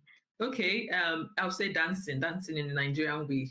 Yeah, my son and I, we dance because we love to play some praise songs, and then we dance. If you see us dancing, I think yeah, we do that a lot, and that is really good. And also our foods as well. So I still go to the African market. I still do my shaki, gizzard, all those things, very much in my in my food. Nigerian jollof. Yeah, Nigerian jollof. Yeah. So I still, yeah, very much do all of these. Yeah, in terms of the food, in terms of our culture. I think yeah, I'm still very much, yeah, who I am. Awesome. So, what advice would you give to other immigrants that you think are facing challenges similar to those you have encountered? Yes, so people are different, and because they're different, they're going to face different kinds of challenges, but many of these challenges are common. Yeah, maybe I need somebody to help me with my children, financial challenges. Most of these things are going to be common. So, but what you need to understand is reach out for help when you need help. For instance, if it's financial challenges, if you're a student, you can look to your university. Sometimes they have some funds that they give international students, that can help you. And then open up your heart to relationships, that can be beneficial. Look out for communities, look out for networks, moms networks or family networks, and these people can be a huge blessing to you. Sometimes it's just in the sharing of information. Have you heard of this? Have you heard of this? And just being aware of what's available can make a huge difference, in your ease and settlement here in the UK. Yeah, and I would like to say that you should be daring, and that you should never settle for less. Sometimes when people come here, they just feel like what I can do is so and so low job. There's no job that doesn't have dignity. Okay, so I'm not looking down on any job at all, and depends on what you want to do. So, but if you're aiming for something really high, high managerial position, please don't feel like you're unable. Please don't feel like you cannot get there, okay? Because the people who are there don't have two heads. And if you never apply, if you don't put yourself out there, you don't give yourself a chance. So you need to put yourself out there. You need to, prepare your CV, and you need to let people see that you can do it, okay? So don't settle for less. Just keep going for it. If you get any, negative emails and rejections, don't be okay. Sometimes you need to put in something 100 times before you get it once. But how can you stop a man who just won't who won't stop trying? You can't. If he doesn't stop trying, he will make it one day. Okay, so if that's what you have, heart, let your passion push you. Okay, don't give up. It will happen. It's just a question of time. The question is, are you going to stay through? Are you going to keep pushing? Okay. And then again, if you're a person of faith, I'm going to tell you, wear it boldly. Okay, wear it boldly. Okay, there's nothing strange about you. Okay, you are the real deal. So if you're a person of faith, wear it boldly and talk to people about it. Okay, make friends with people and see how you can get more and more people, to Jesus. So yes. Awesome. Are there any specific resources or support system that I know you've talked about, your husband being your the highest support system ever. Yes, I say matter. And but are there other support system or resources that you found particularly helpful that you think can be helpful to immigrants that have just arrived in the UK or are in the UK already and are in the place of transitioning into their professional career? Okay, so maybe if they've come into the university, sometimes I see that some people are not really taking advantage of the support that the university affords them. Being on the other side now, I've been a student, and now I'm on the academic side. I see that the school has a lot of support systems, but many times international students are not quick to use these opportunities. I don't know, maybe it's because they don't know these opportunities are there, or because maybe where you're coming from, you're used to the hard way, and you feel like that's how you should continue to be. Okay, so like I said, some facilities might be available for you to be able to get some support financially, and if you are struggling, with your health or mentally, you can take permission that can help you, give you some extra time in doing your work. Yeah, and then if you need maybe some electronics, some IT systems, these things can be provided for you. Okay, so it's just about asking the international office at your uni, if you're in university, and seeing what opportunities are there. I feel it's important that you don't just stay in isolation. Okay, so be in contact. Some people have WhatsApp groups, Telegram groups where they just keep in touch. Yeah, I know sometimes toxic messages can go around in those places, but you just guard your heart. But many times you also have some valuable information going around. So I think this can be helpful as well. Yeah, when people come in. Yeah, I think it's very important that, Yeah. when you come in as international student, most of us we just don't know, we just don't know what to do. Yeah. We just think, it's just, oh, I'm here to read, I'm here to study. Yeah. Like when I was sick, when I had issues, I didn't know I could take extenuating circumstance. I Yeah, wrote that exam in pain. And exactly. then afterwards, my tutor was like, what happened to your exam? What happened? And then I told her, she was like, oh, why didn't you tell me? And then I was given extenuating circumstance for those papers, and then I wrote those papers again Yeah. Oh, that's during my master's. So, we just don't know, to be honest. So please talk yeah. to your tutor. Tutors at schools can be very, very helpful. You can tell them Yeah. and talk to them about anything. Oh, this is so wonderful. I wish this won't end. I'm just enjoying this wonderful conversation. And then I just wanted to ask, which I know this is very, very close to your heart. How has your Christian faith played a role in your resilience and your ability to overcome challenges? Oh. Oh, yes. Yeah. So I'm a Christian. I'm proud to be a Christian. I believe in Jesus, and that's my source of strength. I don't know how to go through life without that strength. So I can do all things through Christ, which strengthens me. So it is tough. Mhm. So the demands are high, the stakes are high. You need to do things. The deadlines are real, and they are high stake, because if you don't do them, major things can go wrong. So having to live with that kind of intensity every day of your life and still maintain your sanity, that can only be because you're being strengthened from within, where there's something bigger than you that's carrying you. So I think that I know that that's how I'm being sustained. Just believing Jesus, and knowing that all things are working together for my good. So I have that strength. I don't believe that anything negative can happen to me. I don't believe I can be a victim of anything negative. Yeah, not because I'm too good, but simply because I know from the Bible that all things work together for my good. So I have.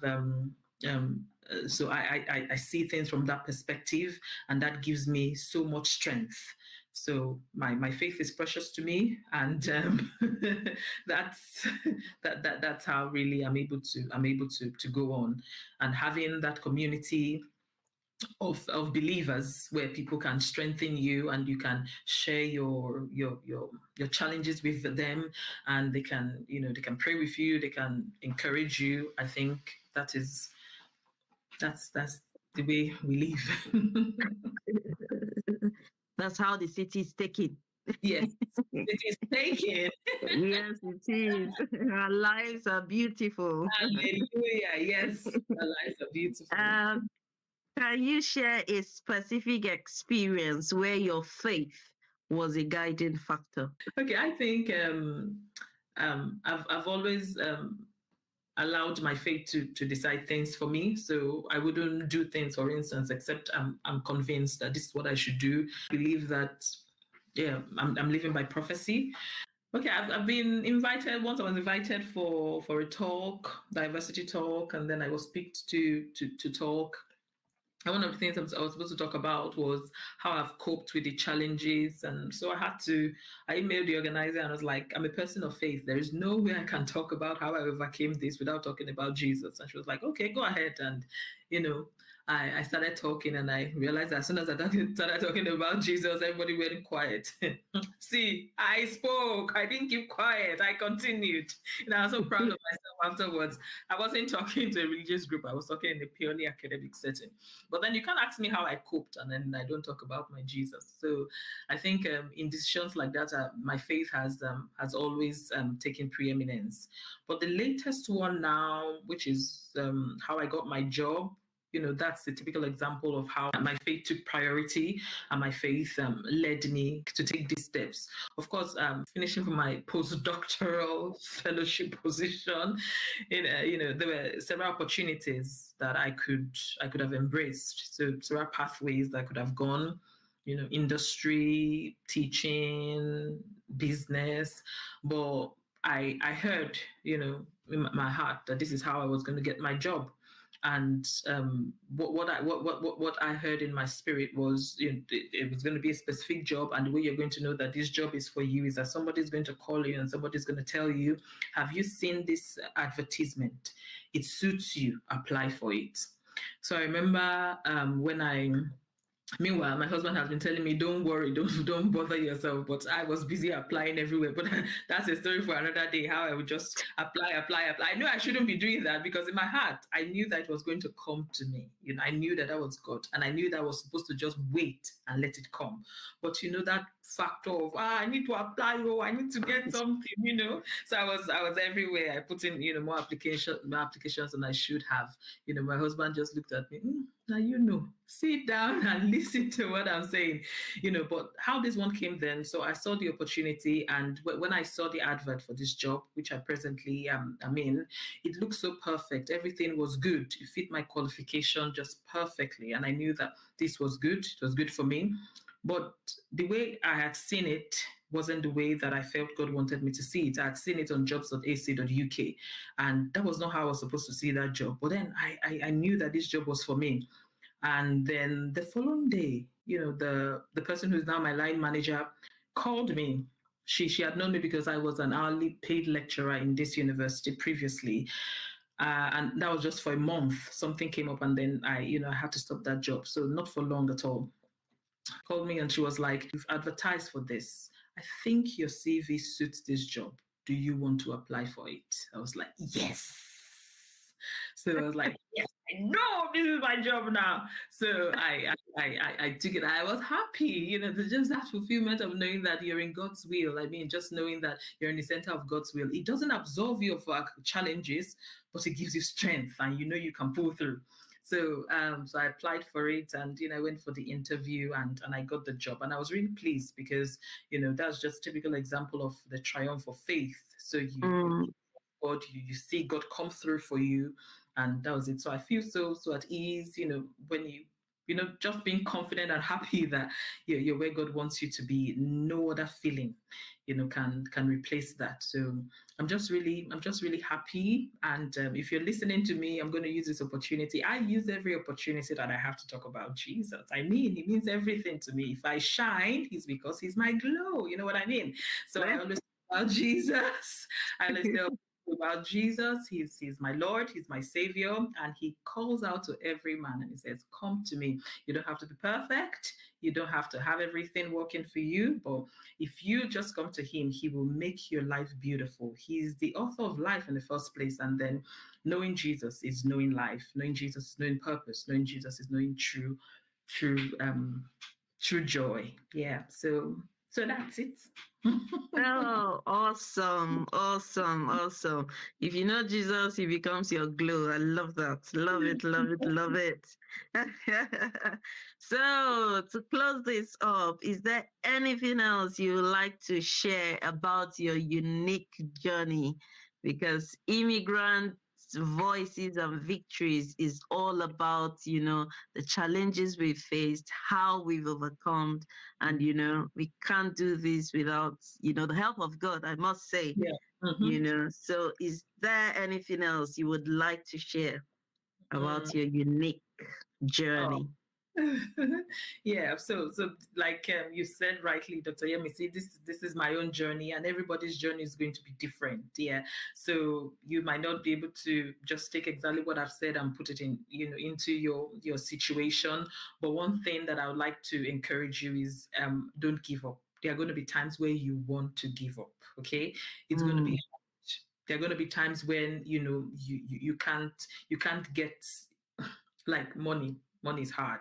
Okay, there are going to be times when you're going to be stressed. Okay, there are going to be times where you have to do some odd jobs just because you want to be a responsible father, or because you just need to do something, but you know that you are more than that. Okay, but what I want to advise you is don't give up. You're made for more. Okay, your life is beautiful. Don't settle Awesome. less. Okay, don't settle for less. The people who have the good things of life, they don't have two heads, and you have it in you. You are the real deal. Okay, whenever you feel like giving up, just sit back and think of how far you've come. Think of what you've overcome to be able to get here, and then that's all the strength you need to be able to move on, because you will always get through the next level many times just by thinking of how far you've come. So have a gratitude note, okay, and let that strengthen you. But don't ever give up, okay? Don't ever give up, and hold on to your God, okay? Hold on to Jesus, okay? Oh, awesome. Have a gratitude note. I got that. I got that.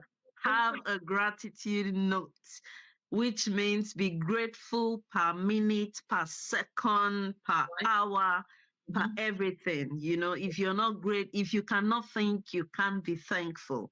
So if you Mhm. have a gratitude note, you will see that you'll be able to achieve extraordinary, even much more than you can ever imagine. Oh, this episode has just been, you will notice that I've just been silent in this because I've just been, taking taking it all in. Have a gratitude note, and just enjoy your moment. Take people for who they are. This wonderful interview with Dr. Bumi, Reverend Bumi, Pastor Bumi. She's got so many hats, and this one is just, we've come for Immigrant Voices and Victories. We'll still bring her to come and bless us big time. Yes. Oh, Thank this has you. been so wonderful, and we celebrate you. We are so excited about how far God has brought you, how far you have succeeded. You just make it look so easy. Like everything just happened quick, quick, quick, with all the challenges and everything. Your testimony, your unique story, I'm sure, is going to be an inspiration to someone out there who is either transitioning from being a student to their own professional career. And if you have to go back to your home country, which is something from this interview, she came to the UK for her master's. She went back to lecture for a few years before she came back.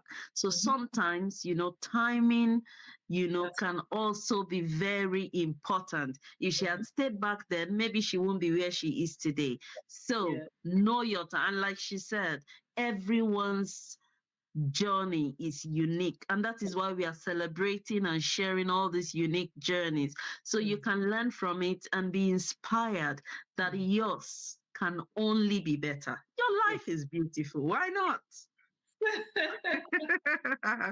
Thank you so much, Dr. Bumi Omaritua, and thank you to Reverend Craig for releasing you to us tonight. We are so honored.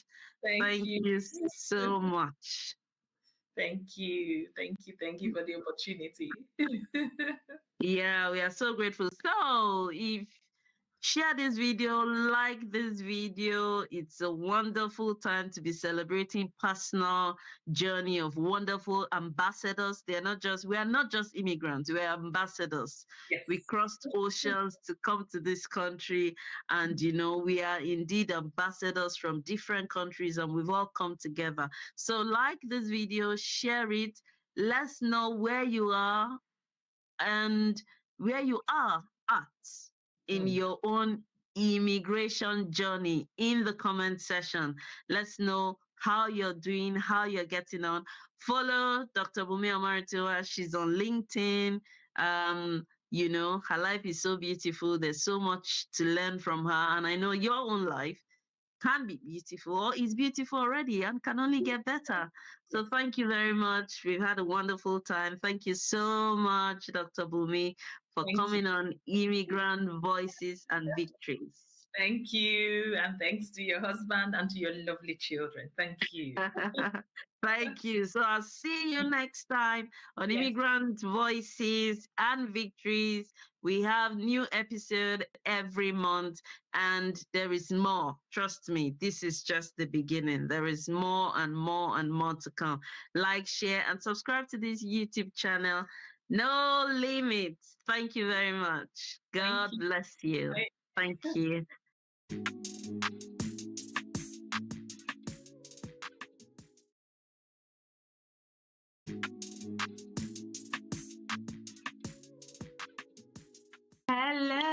Hello. You're welcome back to Immigrant Voices and Victories, where we share the personal journeys of different immigrants in the UK who have faced challenges and they have succeeded in their professional career.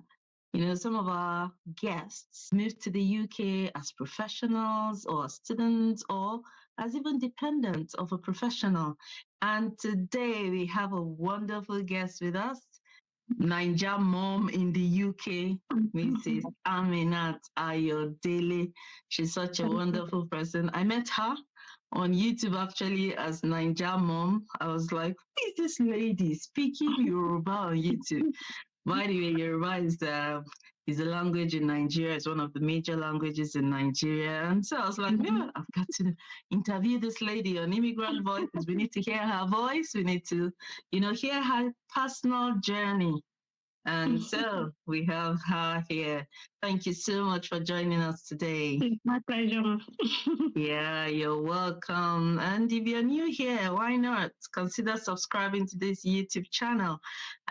We share different stories of immigrants, and I believe that the personal journeys of different immigrants would inspire another immigrant, to do exploits, to start your next big thing, and whatever at all. So we're here today to hear Mrs. Aminat's personal journey, and I'm sure you're going to be inspired. So stay with us. We love on Immigrant Voices and Victories. We love to make our guests relax. So I'm just gonna, ask you, Mrs. Aminat, if you're okay with some icebreaker questions, if that's okay. Sure. Yeah. Good. I've got some question 1 to 14. If you're okay to choose 7. Number 7. Do you prefer working from home or working from the office? I prefer working from home. Okay. And also, I want to go back to working in the office. I've experienced working outside the home and working at home, and I'll choose working from home over and over again. Wow. And that's because the benefits are just, I don't know, it's really underrated. Like the fact that I've got to spend time with my family, I've got to be really involved with my kids at the same time still working is something that gives me joy. It's like I'm able to strike a balance between my work and family life. So I love the fact that I could take my break time to do something personal or just welcome my kids back from school. Even if they are not with me in the office where I'm working, at least I know that I'm not rushing out to get them from the nursery or from anywhere they are. So it's kind of give me peace of mind. So I'll choose it over any other thing. Great. Shall we go for another one then? Okay, I'll pick 12. Number 12. Wow. What is something you did at work that no one noticed? The last year when I was pregnant, because I was not in the office, it was until I told them that I was pregnant that they got to know.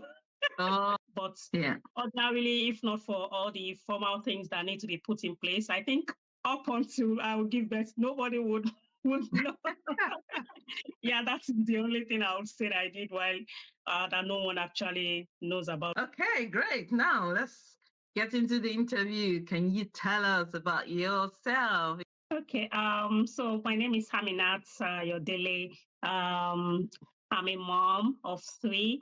I moved to the UK in 2019 with my husband. My husband is a doctor, so he actually moved on a work visa, and I joined him. Um, I'm a very fun person to be with. Like, I relate with people easily. I make friends easily. I don't really have any bosom friend because I'm a very free person. So once I meet you, I talk to you as if I've known you forever.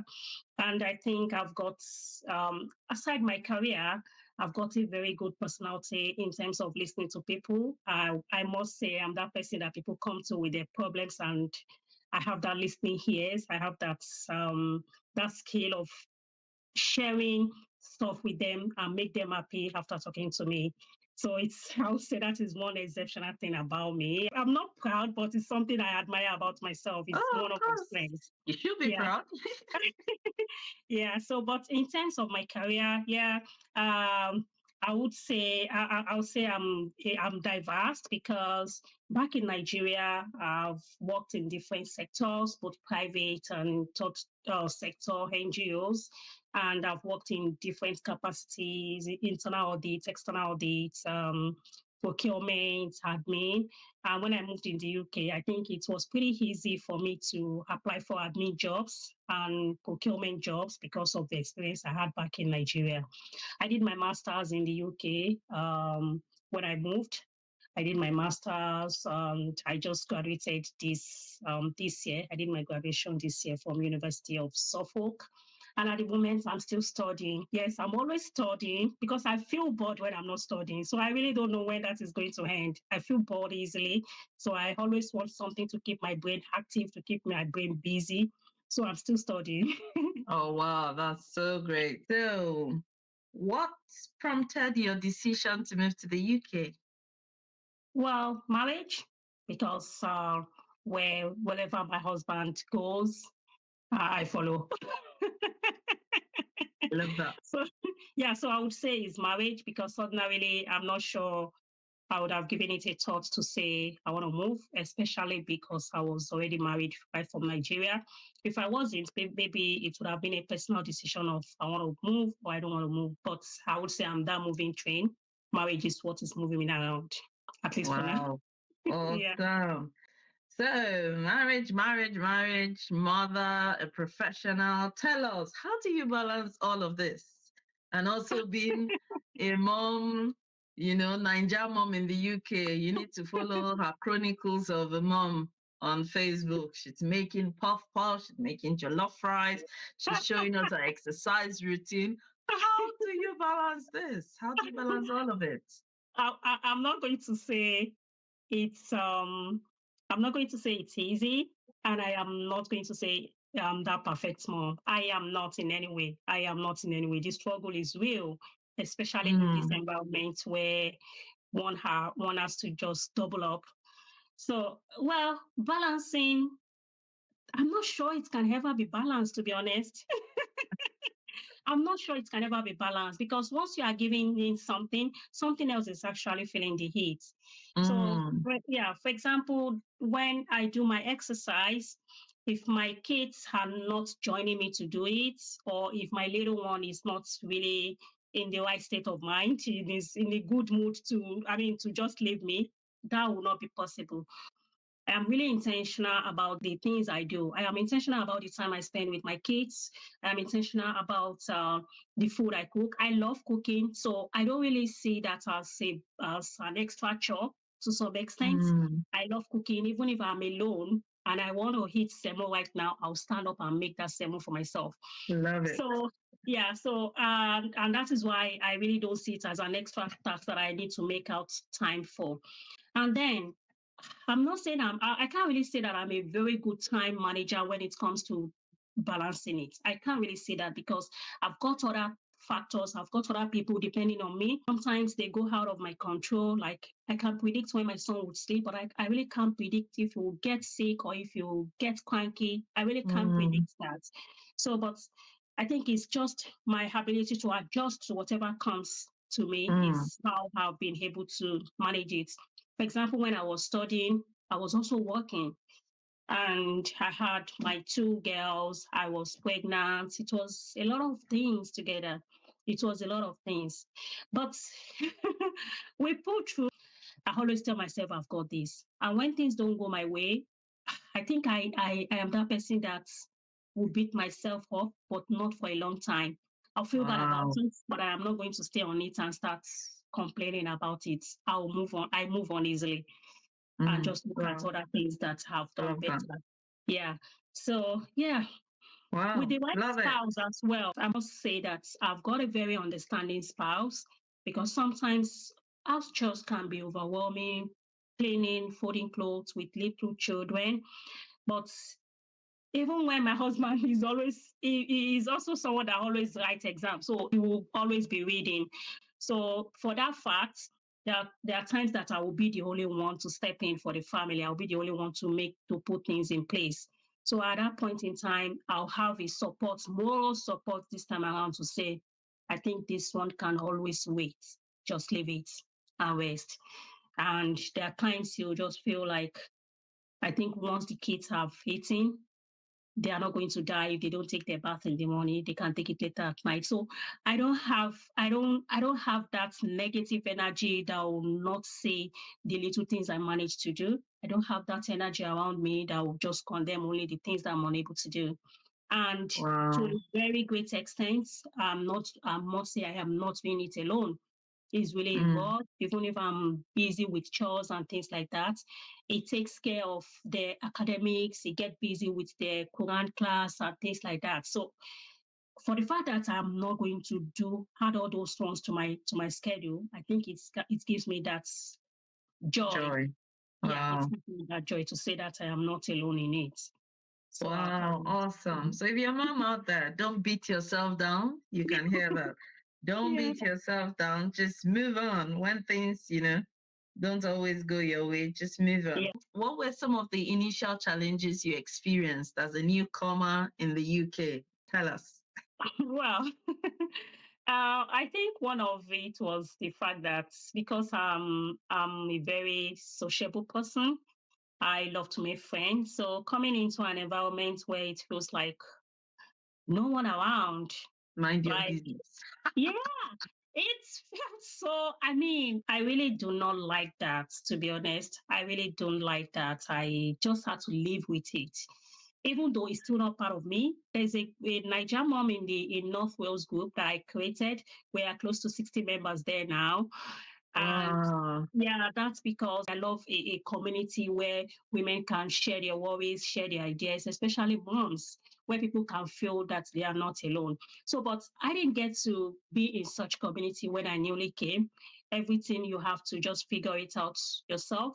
So, but I must say, another thing was I was pregnant with my second daughter when I moved to the UK. And for the first about 6 months, I really did not feel it as such, because I was down with pregnancy. The only thing interesting to me that I was to sleep.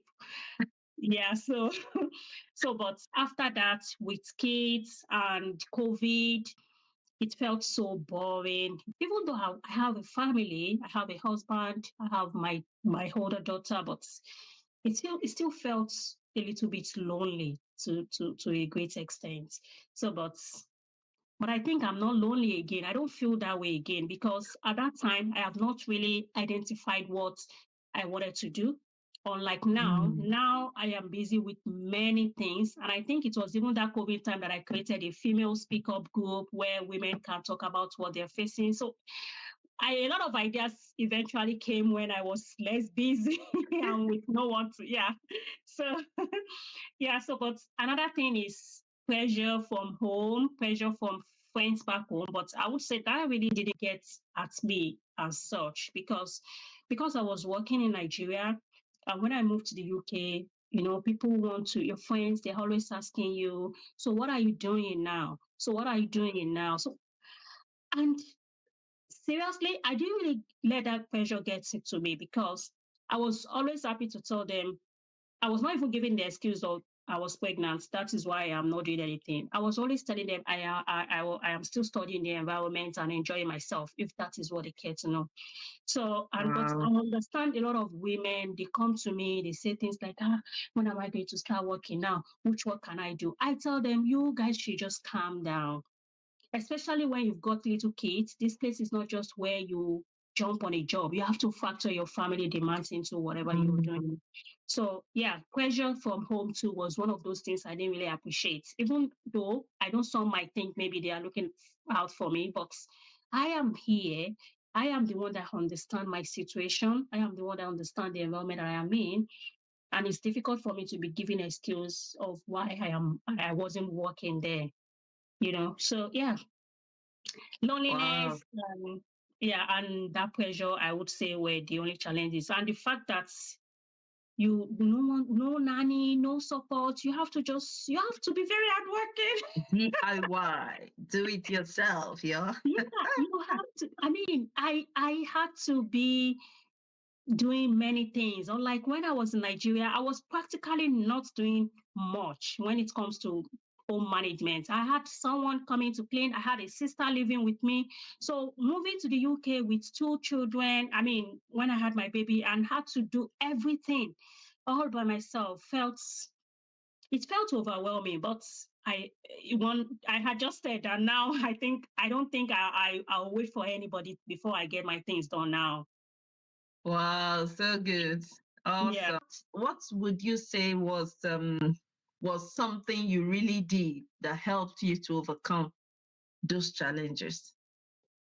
I'll say it's identifying myself, like a kind of self-awareness about the kind of person I am. Mm, I I eventually understood that I can't afford to keep complaining and staying indoor, not doing anything, just thinking. So I think it was within the time of okay, work is not coming or the job will always be there, but I couldn't go for it because I had two children and we all know how childcare is in this UK. So mm, before you pick up on any job, you have to consider if it is worth it, especially if you are the mom. Or if you are the one earning lower, how do I put it that way? Yeah, so you just have to put a lot of things into consideration. So I would say I manage it by trying to see, okay, if I am not working now, what else can I do? mm, If I'm not working now, what else can I do? So it was what prompted the idea of going for my master's. Okay, let me even start from doing a master's. At least that will keep me busy. I started mm. my master's when I was 9 months pregnant with my second child. Wow. Yeah, so but COVID happened and everything moved online, which made it actually easier to a Mm, great extent. Yeah. So another thing is talking to people. Like you can't afford to live in isolation in the UK. You can't say I'll figure it out myself. I'll do it all alone. When there are people you can talk to, wow. you can't say that. So I am not a person that just keep things to myself and feel like I'll figure it out. When I know that there are Yeah. people here, people that have been here, that I can ask how do they go about it, and then see if their advices and see which one would actually work for me. So I would say Yeah. that person that speak up, that asks people how if they've gone through what I'm going through and how they are able to navigate that. And then I'll see how to go about it too. So yeah, Wow. I'm very outspoken, so I would say that is it's because I talk. That is how I was able to navigate some of the Awesome. I guess challenge, that's and I an had for help. advantage. It is.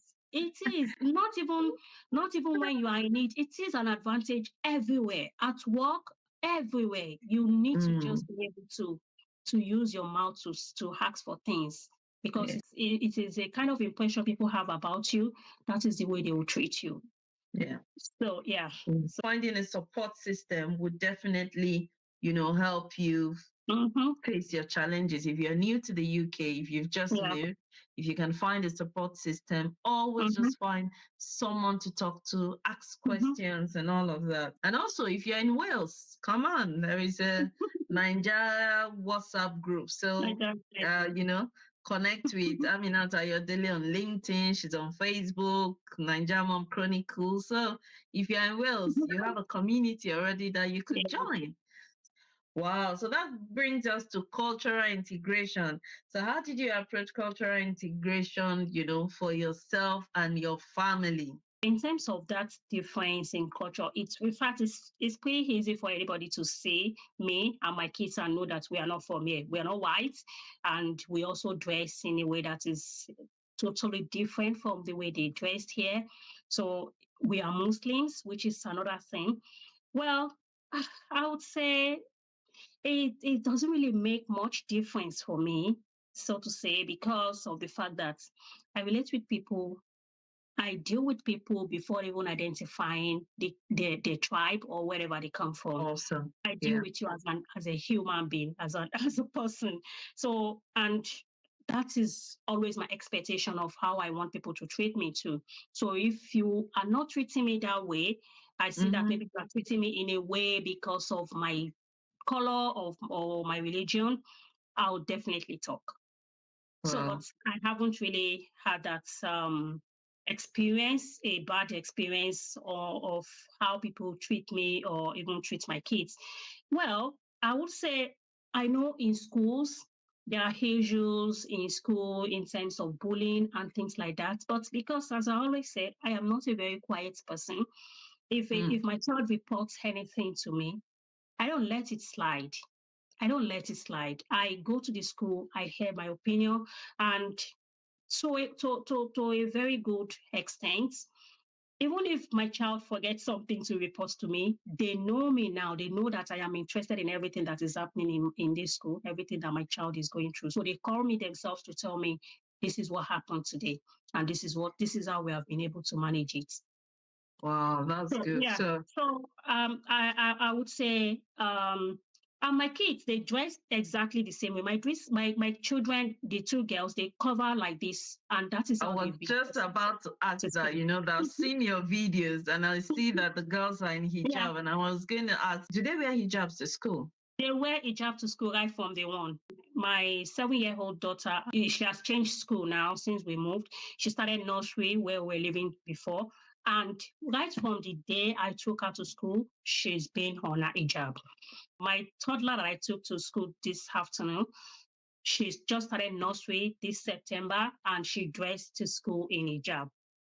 So they have white hijab and the one that matches with their gray color trousers. And they wear trousers actually. I don't wear skirts for them because the skirts are always short. And I know that for them to put on skirts, they will need maybe a leggings. And I know my kids don't like leggings. So I wear the free trouser that the boys wear. That is the way they dress to school. And no one has ever come to say they are not comfortable with their dressing. And with that's the girls, with the girls, we talk about it. They go to 2 different schools. So it's not even about, this is because the sister is there. No, they go to 2 different schools. And in each of the school, they are the only one that dress where they dress. It's like, that is their identity. Love it. It doesn't really affect anything. It doesn't affect their learning. It doesn't affect their communication. It doesn't affect anything. So now they are having a Christmas carol and things like that. My daughter did a Christmas carol in her school with her hijab on. Nobody removed it. So I know that some women, they say things like, we're not sure if they'll allow it and things like that. Nobody is going to say you should not dress the way you want to dress. So it all depends on you. I didn't force any of my kids. So it's even difficult for me to tell the little one that you have to go to school with your heart alone or without hijab.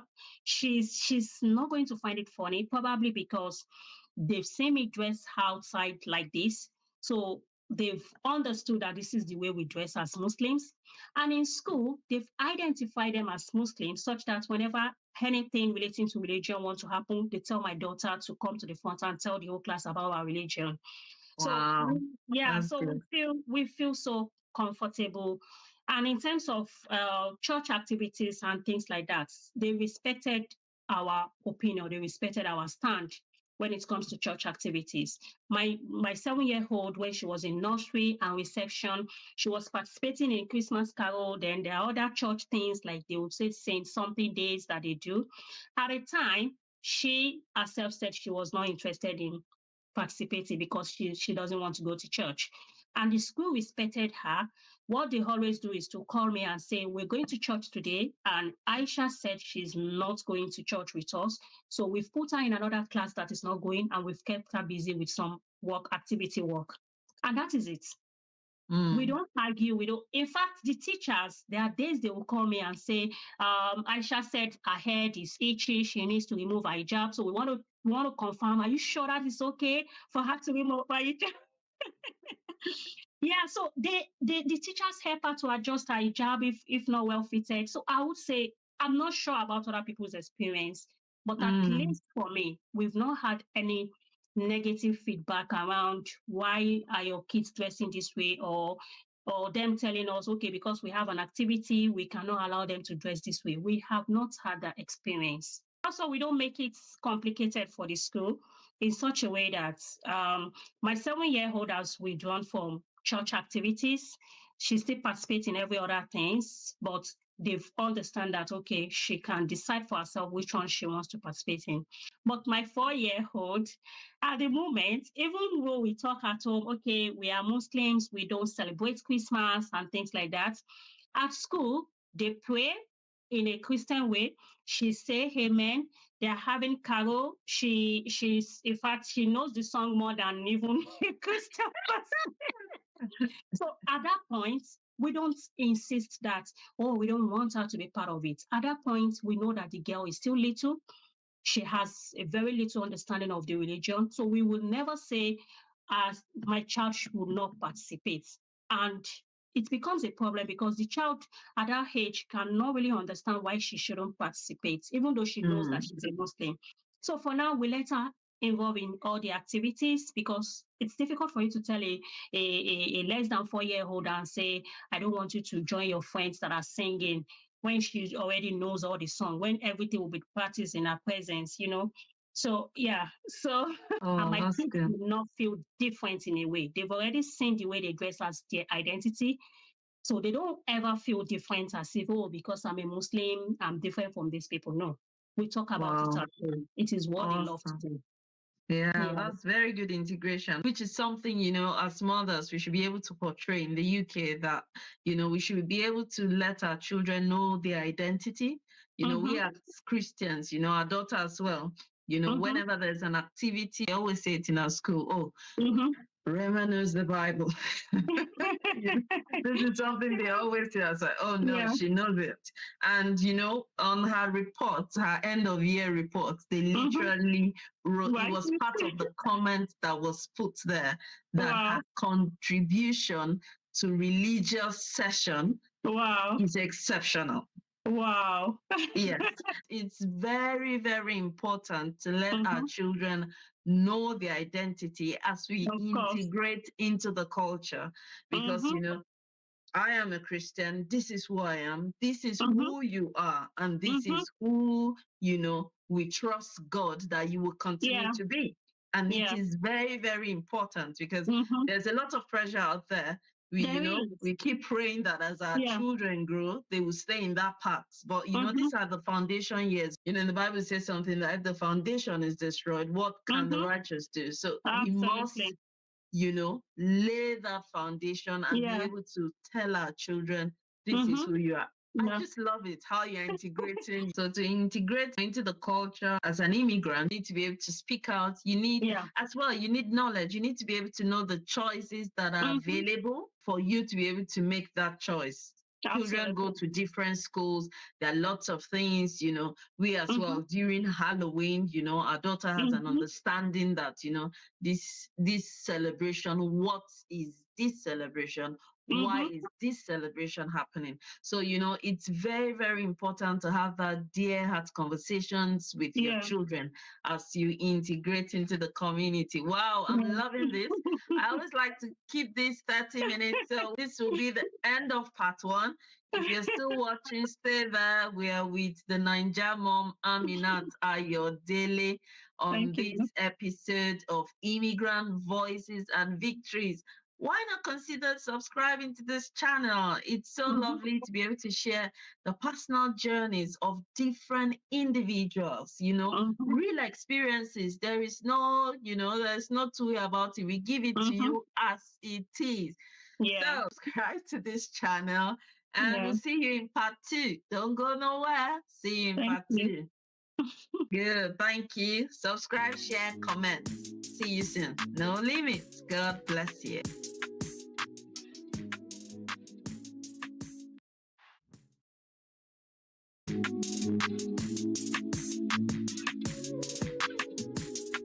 Hello, you're welcome back to Immigrant Voices and Victories. Some of our guests have made the UK their second home, or they've transitioned from students to professionals. Some of our guests moved to the UK as skilled workers, or even, as dependents, like, our guest today, who we've been having a wonderful conversation with as a mom in the UK.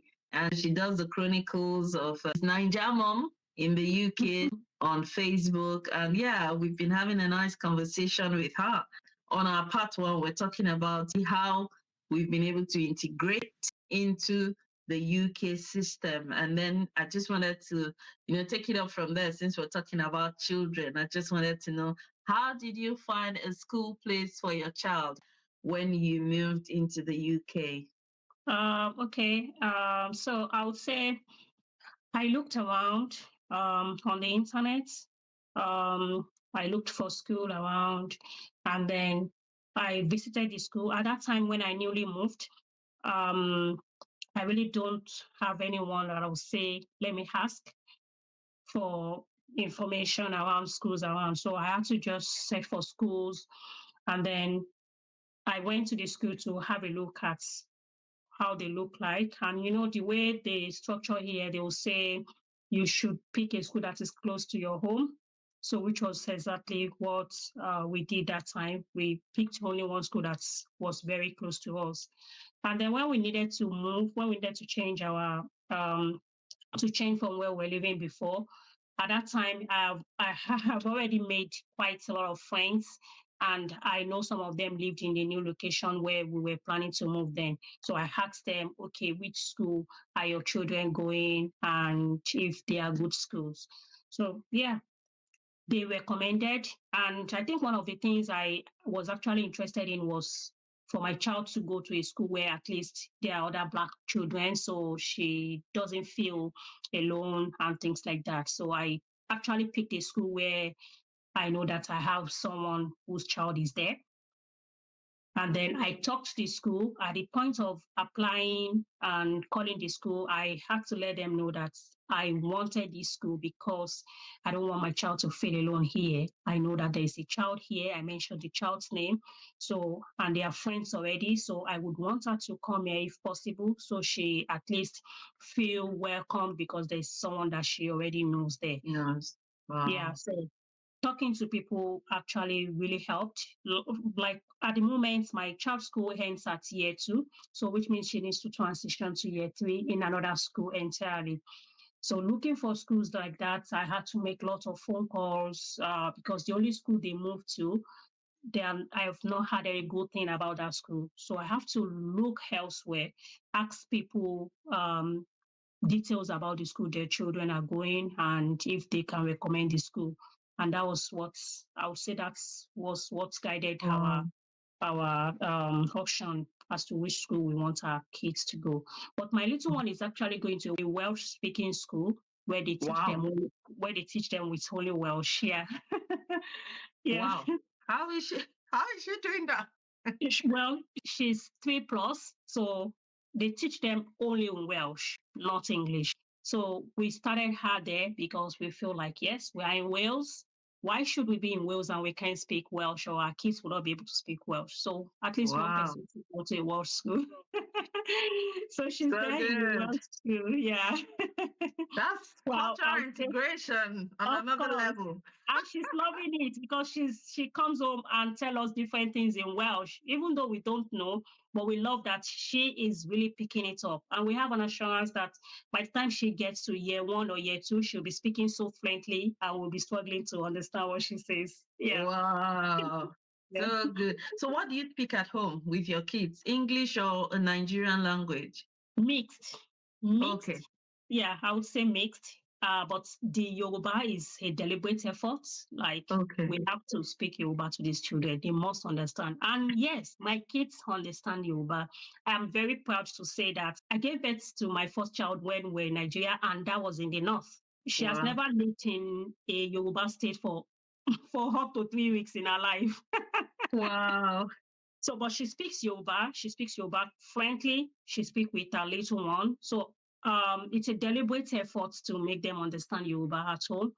Then when we went to Nigeria, the last time we bought a Yoruba textbook, Alawiye, which the dad, so the dad used the Alawiye to teach her Yoruba. So she can read the Yoruba too on her own, and then we speak it. My 3+ cannot speak very well yet. We can still tell her, oh, Lomu Batawa, and she'll go and open the door. So but we are not bothered because we know that the more we speak to them, the more they will understand.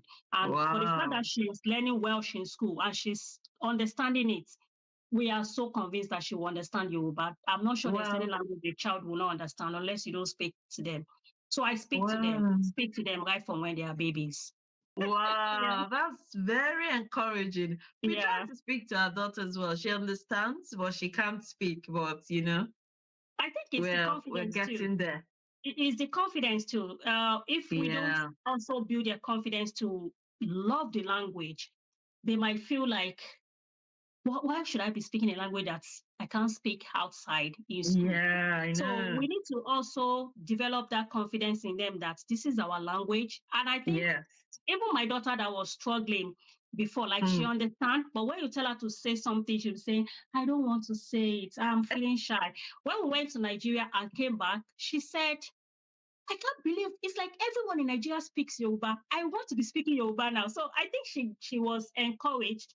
She felt like she would be the only one that would not understand this language if she's not speaking it. So she started making conscious efforts to speak. I speak Yoruba to my friends. My friends here that are Yorubas, we speak Yoruba. So I always encourage that to say, once you meet your Yoruba fellow person, speak Yoruba to them. That is your language. Or any language at all. That's part of the identity we're talking about. Exactly. Yes. I had an experience a few weeks in the shop. I went to the shop. I had this person speaking a language from Nigeria, another language which is called Hausa. I speak Hausa as well, very fluently. Yes, because I've lived all my life in the north. Wow. The northern part of Nigeria. I schooled in Maiduguri, actually. So, and then I had them speaking Hausa, and then when we were close to the till, I was like, hi, Sanu. Sanu in Hausa means hi, kind of. And he looked at me and was like, hi. I was like, what? I felt so embarrassed because I overheard him talking to somebody on the phone, speaking Hausa. And the interesting thing that happened is when we got to the till, I hope he sees this video, right? Because when we got to the till, he needed help for someone to hold the queue for him to go and get something. And there I was the one in front of him. Imagine. And then I said, oh, so I just stood there. And then when some other ladies came to join the queue, and they were like, oh, sorry, are you the last? I said, oh, there's another guy, and I think he's around. So his basket was just behind me. And then just before the till, he rushed back and said, oh, thank you so much. He was speaking English. Oh, God. I was like, hi. Amakai, namaka Hausa yanzu baka ji ne koya. I came out really hard on you. I'm sorry if you don't understand Hausa. That's like, oh, I was speaking Hausa to you. You were not responding. Then he apologized. I was like, oh, he was just wondering. I said, you don't need to wonder. If I can speak Hausa to you in the UK, haba. Haba malam. Ce haba dan uwa. Ake ya kamata ka amsa. Da ka amsa ne za mu dan yi bayani. I'm sorry if my Hausa is kicking in real bad, but it's really a good one. It's really a good one. He was like, oh, sorry. He apologized, and I was like, oh, ni da nike, kai na gandan arewa. I speak Yoruba, and I speak it happily. If I'm on the phone speaking Yoruba, I'm not going to change it to English because I'm now within some people that don't know. I'll continue speaking the way I speak. I'll speak, and sometimes too, we dress it, like we dress in our traditional wears. Oh, We yes, don't we say, do as yeah, well. we dress it. We don't have to say, okay, because we don't want people to identify us as being different. We can't hide away from our identity. We Yeah. can't hide away. In my daughter's school, the Welsh school, there's a man that has kids there too. I have always looked at that man as fine, as an African person, but I never believed he's a Yoruba man. We Wow. always just say I, because of his color, because he's black too. But the Oh, last time myself and my husband went to pick our kids from school, my husband dressed in a traditional attire and put a filler, this Yoruba cap. He put wow. that. So, and that was the day the man approached him and said, Yoruba Nisa. We Eh? were so surprised because we've been seeing that man would never say beyond high. So that identity, the way he saw him dressed, was what made him to know that these people are Yoruba. He Yeah. said, it's because of the way you dress that made me know that you are Yoruba. Yoruba, let me know, but I have Eh? been in this UK for more than 18 years or something. And he Wow. said that Yoruba to us. I don't know how people feel, but personally, if I see a Yoruba person or an African person that we can communicate, it gives me joy because I don't know about people that lives in England that seals themselves, that seals many black. But for us in Wales, where Oh. they're predominantly English people, it's a privilege. It's a thing of joy to see a fellow black person, not just a black person, but someone you can communicate. Mm. It's a great one. So we don't hide from the fact that me offend anybody share, I don't want them to see me as something. We relate because we don't know when else we are going to see a black person like that. Love it. Love it. Yeah, that's it. Connect with people. Wherever Mhm, you see people, stop them. I mhm, met you on mhm. YouTube and I went to LinkedIn to find her. I saw that she was one of the finalists for what's it Black called ethnic now? minority. Sorry? There is one black minority in Welsh, something, something. Yes, yes, yes. The M1. Minority Association in Wales, she got to the final list. I was like, wow, this is good. And then, I Mhm, chatted her up. I was like, wow, I'd like to, know your story and your journey mhm, as an immigrant in the UK. And here we are. We can just talk about, our identity like forever because it is really who we are. It's so mhm, important that we don't lose that. So if you're out mhm, there, you see anybody at all, someone from ethnic minority, hop on mhm, it, say hello to them. If you find them on the mhm. bus, Yes. anywhere, just say Mhm. hello. I've got a lot Yeah. of Ghanaian friends, I've got people from Cameroon, South Africa, a lot of people. Yeah. When we just meet, hello, we just smile. There's just Mhm. this joy, like, oh, Yeah. hello. There's Yeah. not so many of us around. So why not? Let's celebrate it. Exactly. So looking Mhm. back, what are the achievements you're most proud of as your role as a mother, as a professional, and as an immigrant in the UK? Wow. Okay. I would say one of them is my study. Yes, because I started when I was not even thinking that I should start. Maybe I shouldn't have. Maybe if I had gotten someone that advised me that time, maybe I wouldn't have started because it really takes a lot, a lot. I mean, it took a lot on me personally. Then the family demands. Then getting job with it. It was just a lot. So I would say Wow. I felt proud of myself when I was graduating. I still feel proud of it because I Awesome. still look back and feel like, how do I even do it? Because I was pregnant when I started and I was pregnant when I finished it. I know. I know. Yeah. In between, when I started working, I was also required to complete my project management certification. So, Wow. and had to do my Prince 2 foundation, Prince 2 practitioner. And I remembered how I was not able to sit up to read. I had my book permanently beside my pillow because I was lying down to read just Wow. because I needed to pass an exam. So that is one of it. The other one is around, yeah, I published my daughter's book. Yeah, Wow. my daughter wrote a book on an adventure she went from school, and I was able to publish that for her on Amazon. Wow. Yeah, That's so good. that was in July this year. I Wow. well, that was such a big deal because I don't even know how I make out the time to do that out of many other things that that I I am know. involved in. So, but I felt proud of myself in that aspect too, because she felt so proud. She couldn't stop talking about it. The school was carrying it, the news carried it. So she was always feeling Awesome. like, Mommy, I can't believe it. I can't believe it. So she was always mentioning, you made that happen, you made that happen. So it's Wow. like I laid a very good legacy for her, because I've told her it's not going to stop. You have to be thinking about your next book. So yeah, so yeah, I think that is On to another the thing to be next proud for. challenge, babes.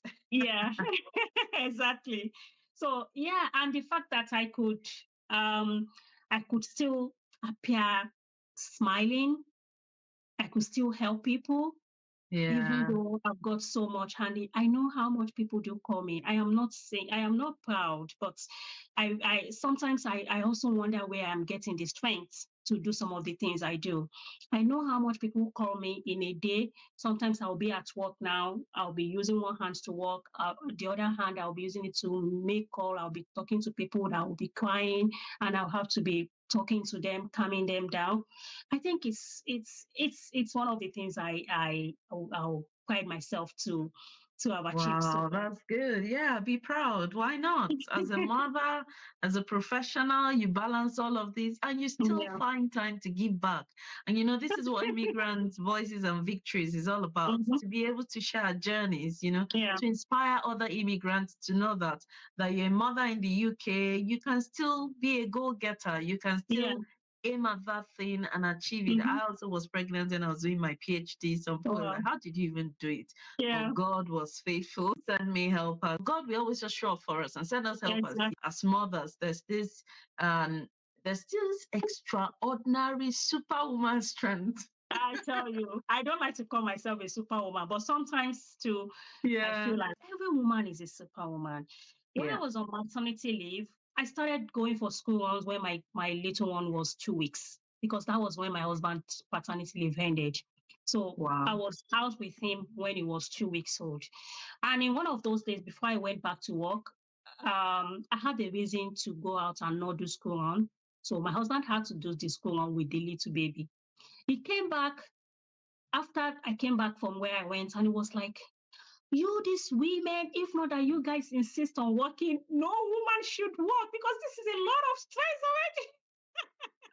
So it was like, since I came back from school on, and that day it's not like he was going to make any food. There was food already for the kids to eat, but because he needed to give them the food, he needed to juggle it with the crying baby. It was like, this is what you do every day, and at night you will still come back to your computer and start reading or doing something. Every woman is a superwoman in whatever Yes. capacity. With one child, with two children, you are a superwoman. And if Yes. no one is giving that credit, I think we should be giving it to ourselves. Yes. Yes. So this is to all the women out there. You are Yeah, a superwoman. Take it from absolutely. us. Absolutely. You are a superwoman. Yeah. Wow, this is so great. So yeah, it can be rewarding when you see all of the things that you've done. Sometimes we never just get that time to give credit to Mm-hmm. ourselves, isn't it? Mm-hmm. We never have that time. But sometimes you just need a time of reflection like this, when we can Absolutely. look back and really say, wow, forget. I've done quite a few things. Some of Mm-hmm. us that believe in God is about that. God Yeah. sees us through every minute. And Yeah. like I always tell people, it's a process. Mm-hmm. Life is a process. You It go is. through it, and at the end of it, you look back and you're like, thank God, Mm-hmm. he showed up for me when he did. Yeah. And as a Mm-hmm. woman, so super women out there, give yourself a chance. Comment in the comment section and say, Yeah. I am a superwoman. Yes, you Absolutely. are. You As are. a professional, as a mother, if you moved to the Mm-hmm. UK as an immigrant, you're not here working, don't Yeah. worry. It will all work out. So comment in the Exactly. comment section. Let us know how many superwomen we have here. I am a Mm-hmm. superwoman. That's why your delay is super. We are all super women. Exactly. Love it. So I wish this interview wouldn't end, but I I know. really had a great time. And thank you for being so honest and real. What are your future ambitions as a superwoman? What do you see yourself doing soon? As a mother in your career, what's the next big thing? I know we're expecting another book from lovely Aisha. So Yeah. Yeah. So, well, there are a lot of big things. One of the things I would really want to do is to be able to put down or some of these my discussions into book. wow. I started writing a book during COVID before I went back to work. All the time I was on maternity break, I started writing a book on the productive wife, and that was because I wanted to share that message that yes, you can be more than a mom. You can be more than a mom, or in fact, you are more than a mom. You just need to discover yourself. So I would really like to complete all my books that I've got in draft. I've got so many messages to share. I have a self-esteem workbook, and so and then I have a movement that I am leading on. I think that one is actually what I am so passionate about. And despite all the challenges of bringing it to limelight, I am not giving up on it because it feels like it is what gives me joy. It is what I talk about that gives me joy. It's registered in Nigeria, but I'm looking at every opportunity to make it known beyond Nigeria and to put a proper structure in place such that I'll be so proud of myself to say, yes, this thing is moving without me, either I'm there or not. In terms of my career, oh my God, I don't know. I am doing something afraid. And I think if I don't do it afraid, in the next 4, 6 years, I say I'm afraid because it's like I begin again. Like I wrote ICANN when I was in Nigeria. I was at the last stage, but I moved to the UK and it wasn't something that I could pursue. Of course, I could if I want to, but I realized that I have to just consider the environment that I am and look at what will be beneficial to me in the environment that I am. So I started ACCA. And I started it afraid. In fact, I have paid for like 2 years subscription and I didn't write any exam because I was afraid.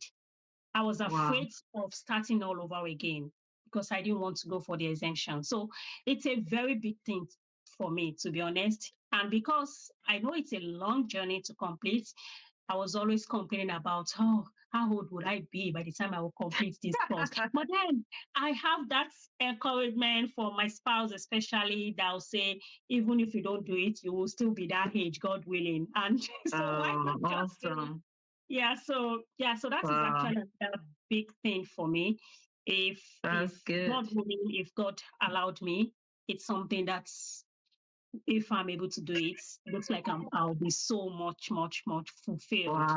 And of course, this time I'm spending with my kids, I'm not sure I want to trade that for anything. I love it when I come back in the evening and I have them surrounded by me and I don't have to be thinking about the stress from work and things like that. So that's so good.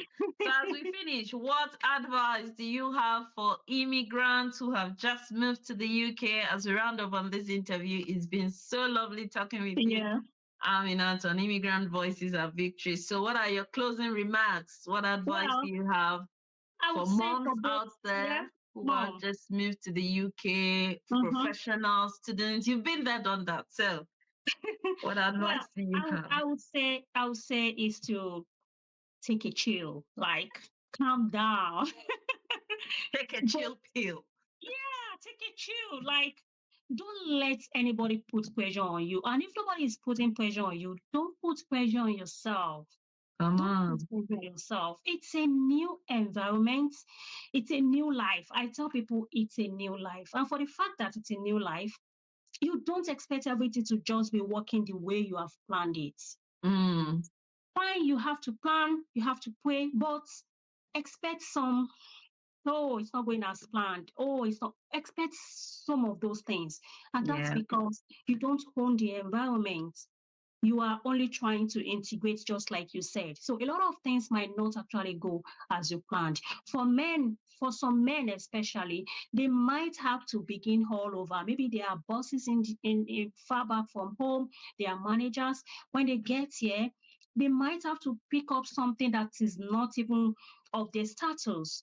It's just a temporary state. It's just a temporary phase that people should. When I moved in, I started with the council as a contract assistant. It was not even what I wanted, but I wanted to enter the system. I wanted to even understand how people work. I wanted to understand the tools, the technology, and things like that. Wow.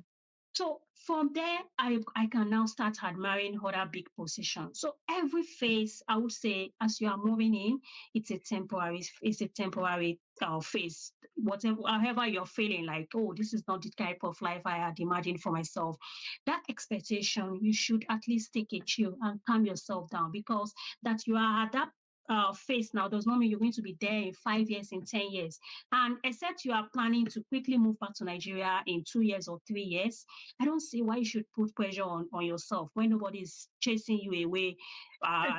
Because if you know that they are going to chase you in 2 years or 3 years, that is when you can start saying, I must achieve this thing within this time. No, so just take a chill. And with the kids, this place is not Nigeria where we just feel like, okay. It goes beyond just kids eating and us clothing them. You have to be involved. You have to be in their lives. You have to understand how they are feeling. Because even if they are not telling you, they will ask them in school. They will ask them how they are feeling. They will ask them what they use their weekend to do. So you have to be intentional about parenting. You can't just say, oh, you guys go and play, and that is the end of it. You must be able to understand how the whole thing works, and you must be able to support your children. So that alone would guide other things for you. You don't want to compromise. You don't want to leave your kids at the expense of, oh, I have to work, I have to pick shifts and make this money.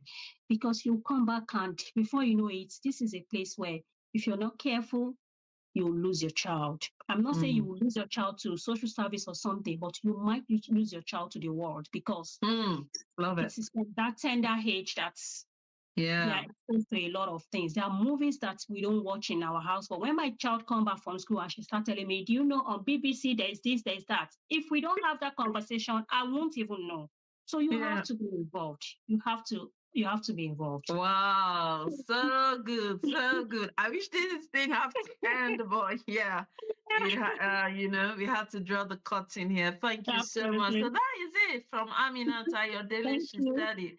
Take a chill pill, no pressure at all, and then be involved in your children's life so that you don't, people are always just afraid of losing their children to social service. And I love what she just said. No, you can also lose your children to the world, not just social service. So get involved with your children's life. And who else can give this advice if not the Niger mom in the UK?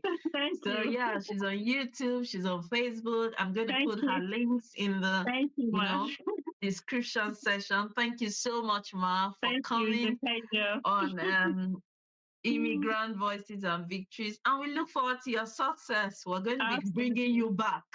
We are happy we know you now, before you get to CNN, BBC, and all those things. We already know you. We will invite you back. Thank you so much. The humble beginning. You're part of the humble beginning now. By God's grace. Thank you so much. I hope this episode have inspired you as a mom in the UK.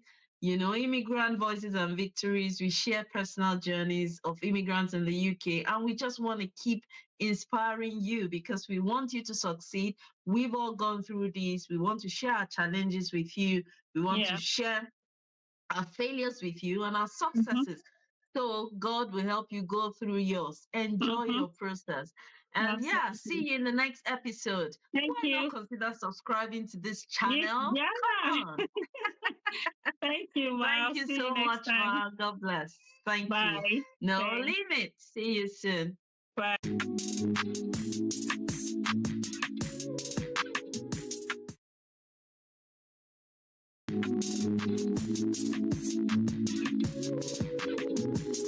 This is Joan's testimony of how she got inspired to become a physician associate and how God helped her. You know, she went from being rejected to getting into medicine, and then she ended up studying biomedical science. And after then, she then did a 2-year master's course to become a physician associate. And that's how to become a physician associate. Hello, everyone. You're welcome back to Immigrant Voices and Victories.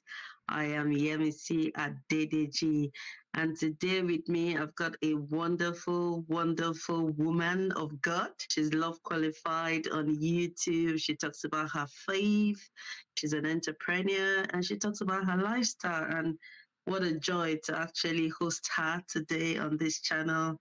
She's a sister, a wife to a brother, and lots more. So you're welcome, Joan, to Immigrant Voices and Victories.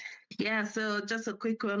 You're welcome to this channel. You know how it goes. We love our guests to feel comfortable. So we always like to do icebreakers just to make you feel relaxed and let our audience know a bit about you. So I've got questions 1 to about 40. Yes. And then, 44. Yeah, so choose any number. Let's see how it goes. Number 40. 40. Wow. She's going even now. Okay. This will be a good one. I'm sure you're going to like this. What's your favorite book from childhood? Oh, this is a good question. My favorite book from childhood. Wow. I tell you what, I didn't used to read very much in childhood. Okay. I'm sure this is going to be like, what is wrong with this girl?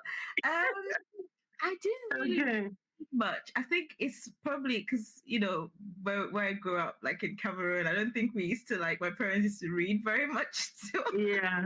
I only started reading from secondary school. Wow, that's but that's life. That's just it. You're an author today, and it just means that your life has just gone in the trajectory of God. And you didn't have to be doing it to be doing it now. So exactly. yes, yeah. So let's go for another question. Yeah. Okay, let's say 25. 25, an odd number. Yay. Okay, so what's something from your childhood that you still love to do today? Something from my childhood that I still love to do today. I suppose it's just because I'm the eldest of 3 children. I've got 3 younger brothers, and we used to because we growing up in Cameroon and things. I used to go off to boarding school for when I was in secondary school, and I come back. We used to be intentional about doing things together, as the 3 of us. Yeah. And that we've carried on into adulthood, even though now in our all of us in our 20s, but we're very intentional about doing those things together to keep our bond. Sometimes I try to feel the odd one out because I'm the only girl, but I feel like these things that we normally do is keeping our bond. So maybe not not an interesting answer, but that's the first thing. No, it's you're as honest as you can get, isn't it? Yeah. Wow. So good. Yeah, we just want to know a bit about you and just push you a little bit, which is good. Oh, wow. So you're welcome again to Immigrant Voices and Victories, where we share about the personal journey of people who, have either grown in the UK or, they're immigrant descent, or they're immigrants who have moved to the UK and have succeeded in their professional career. Every immigrant's journey is so unique. And I believe that, the personal journey of different immigrants would inspire another immigrant, to do their next big thing, to launch out, and I believe Immigrant Voices and Victories is a place where you can connect, learn, and be inspired. So if you're new here, kindly subscribe to this channel and hit the notification bell as we, bring lots of insightful personal journeys your way. And today we are with Joan. So let's get started. So can you tell us about yourself? Let's get an introduction. Yeah, hi everybody. My name is Joan. It's actually Joan. I know, I'm sorry. I find it difficult. I'm trying hard. I spent the first 15 years of my life with everybody calling me Joanne, and then moved to the UK and realized that it's actually pronounced Joan. And so now I have to convince all my African people to pronounce it the right way. But yes, I'm Joan Mbola. I am I suppose UK based, London based, Cameroonian, Nigerian physician associate and Christian author. I live in London at the moment with my husband. And like I was saying before, I was born and raised in Cameroon, but I say Cameroonian Nigerian because a quarter Nigerian. My dad is half Nigerian, so I always yeah. of my lineage, I suppose. Yeah, I moved to the UK in 2011 when I was 15 years old, and I studied here, did my sixth form here, went to college, and then university, my master's, then started my author journey, and now I'm working and publishing books. So that's a little bit about me in a nutshell. Oh, that's so good. You are, or yes, you still are the first physician associate I ever met. I never knew what that was ever. Like I was like, Rokunle's a physician. What's that? I don't know if you remember the first time I met you. That was my first question. Like, what do you do? Yeah. Well, that's so good. Yeah. So, so what motivated you really to pursue this career? It seemed like it's kind of like new. I don't know. Do I call it new or it's not new? It's not new. It's been in the UK for over 15 years. So I suppose compared to other NHS professions, it is relatively new. It actually is a profession that started in the United States. So they're called physician assistants in the United States, which is it's not a very flattering name. I think they're trying to change it to physician associate, but that's where it started. And in the US, it's a very established integrated role, and they've had it there for over 50 years. So obviously from there, people now came to the UK and tried to establish it here in the UK. I was one of those children that I actually did not know what I wanted to do when I was in like primary school, up until even when I moved to the UK and I was in sixth form and I was doing my A levels, I didn't know what I wanted to do. All I knew is that I loved sciences. I loved biology. Biology is my favorite subject. It has always been my favorite. I did biology, chemistry, physics, maths, and further maths. As for A levels, when I was doing my the first year of sixth form, I did 5 subjects for whatever reason. And then I had to drop physics because I was like, even though I loved it, I didn't really need it for what I wanted to do. So I dropped physics and then I moved on to A2. And I remember when they were telling us about like applying, because you have to start applying to university. The very first like semester of A level, I had no idea what I wanted to do, but then medicine seemed like a good option because like everybody who I was like, literally I'm not that person who will say I've always wanted to be like in the medical field since I was younger. I'll be lying to you if I say that. I just knew I loved science. But then since everyone around me was applying for medicine, and African parents, they'll be like, yeah, it's either doctor or engineer, but I can't be an engineer or accountant because I'm into sciences. And since I was into sciences, my options were kind of limited. It was either nurse, doctor. So I know. I said, fine, let's apply for medicine. That's where that was, and I'm being honest, like that's what motivated me initially. But then being an immigrant, so this is where my journey started because it was a very torturous journey for me. It wasn't easy from that moment on when I decided I wanted to do medicine or work in a medical field up until when I actually got into PA school. So I applied the first time around and I got like 4 rejections because my application was not strong enough. I had just moved to the UK. I didn't have any work experience. The people who were applying whose applications I was going up against. These are people who have known all along that they wanted to do medicine. Their parents had been prepping them. Their parents had made sure that they had work experience. They made sure that their personal statement was great. I didn't have any of that advantage, and so I just got 4 pre-interview rejections, like straight off. I think before Christmas they rejected me, and so. Yeah, so and then my 5th choice was like biomedical science, but I was like, I didn't want to really do biomedical science. Actually, I think I might be remembering this wrong. Actually, I got one interview at St. George's, which is the university I went to. I had one interview. I can't remember because I applied so many times. I applied like 3 times, but I can't remember whether it was the first or the second time. So I got one interview, either the first or second time. And then I remember coming to London with my dad, and I was like, oh my gosh, London, I'm going to, come and study here and whatnot.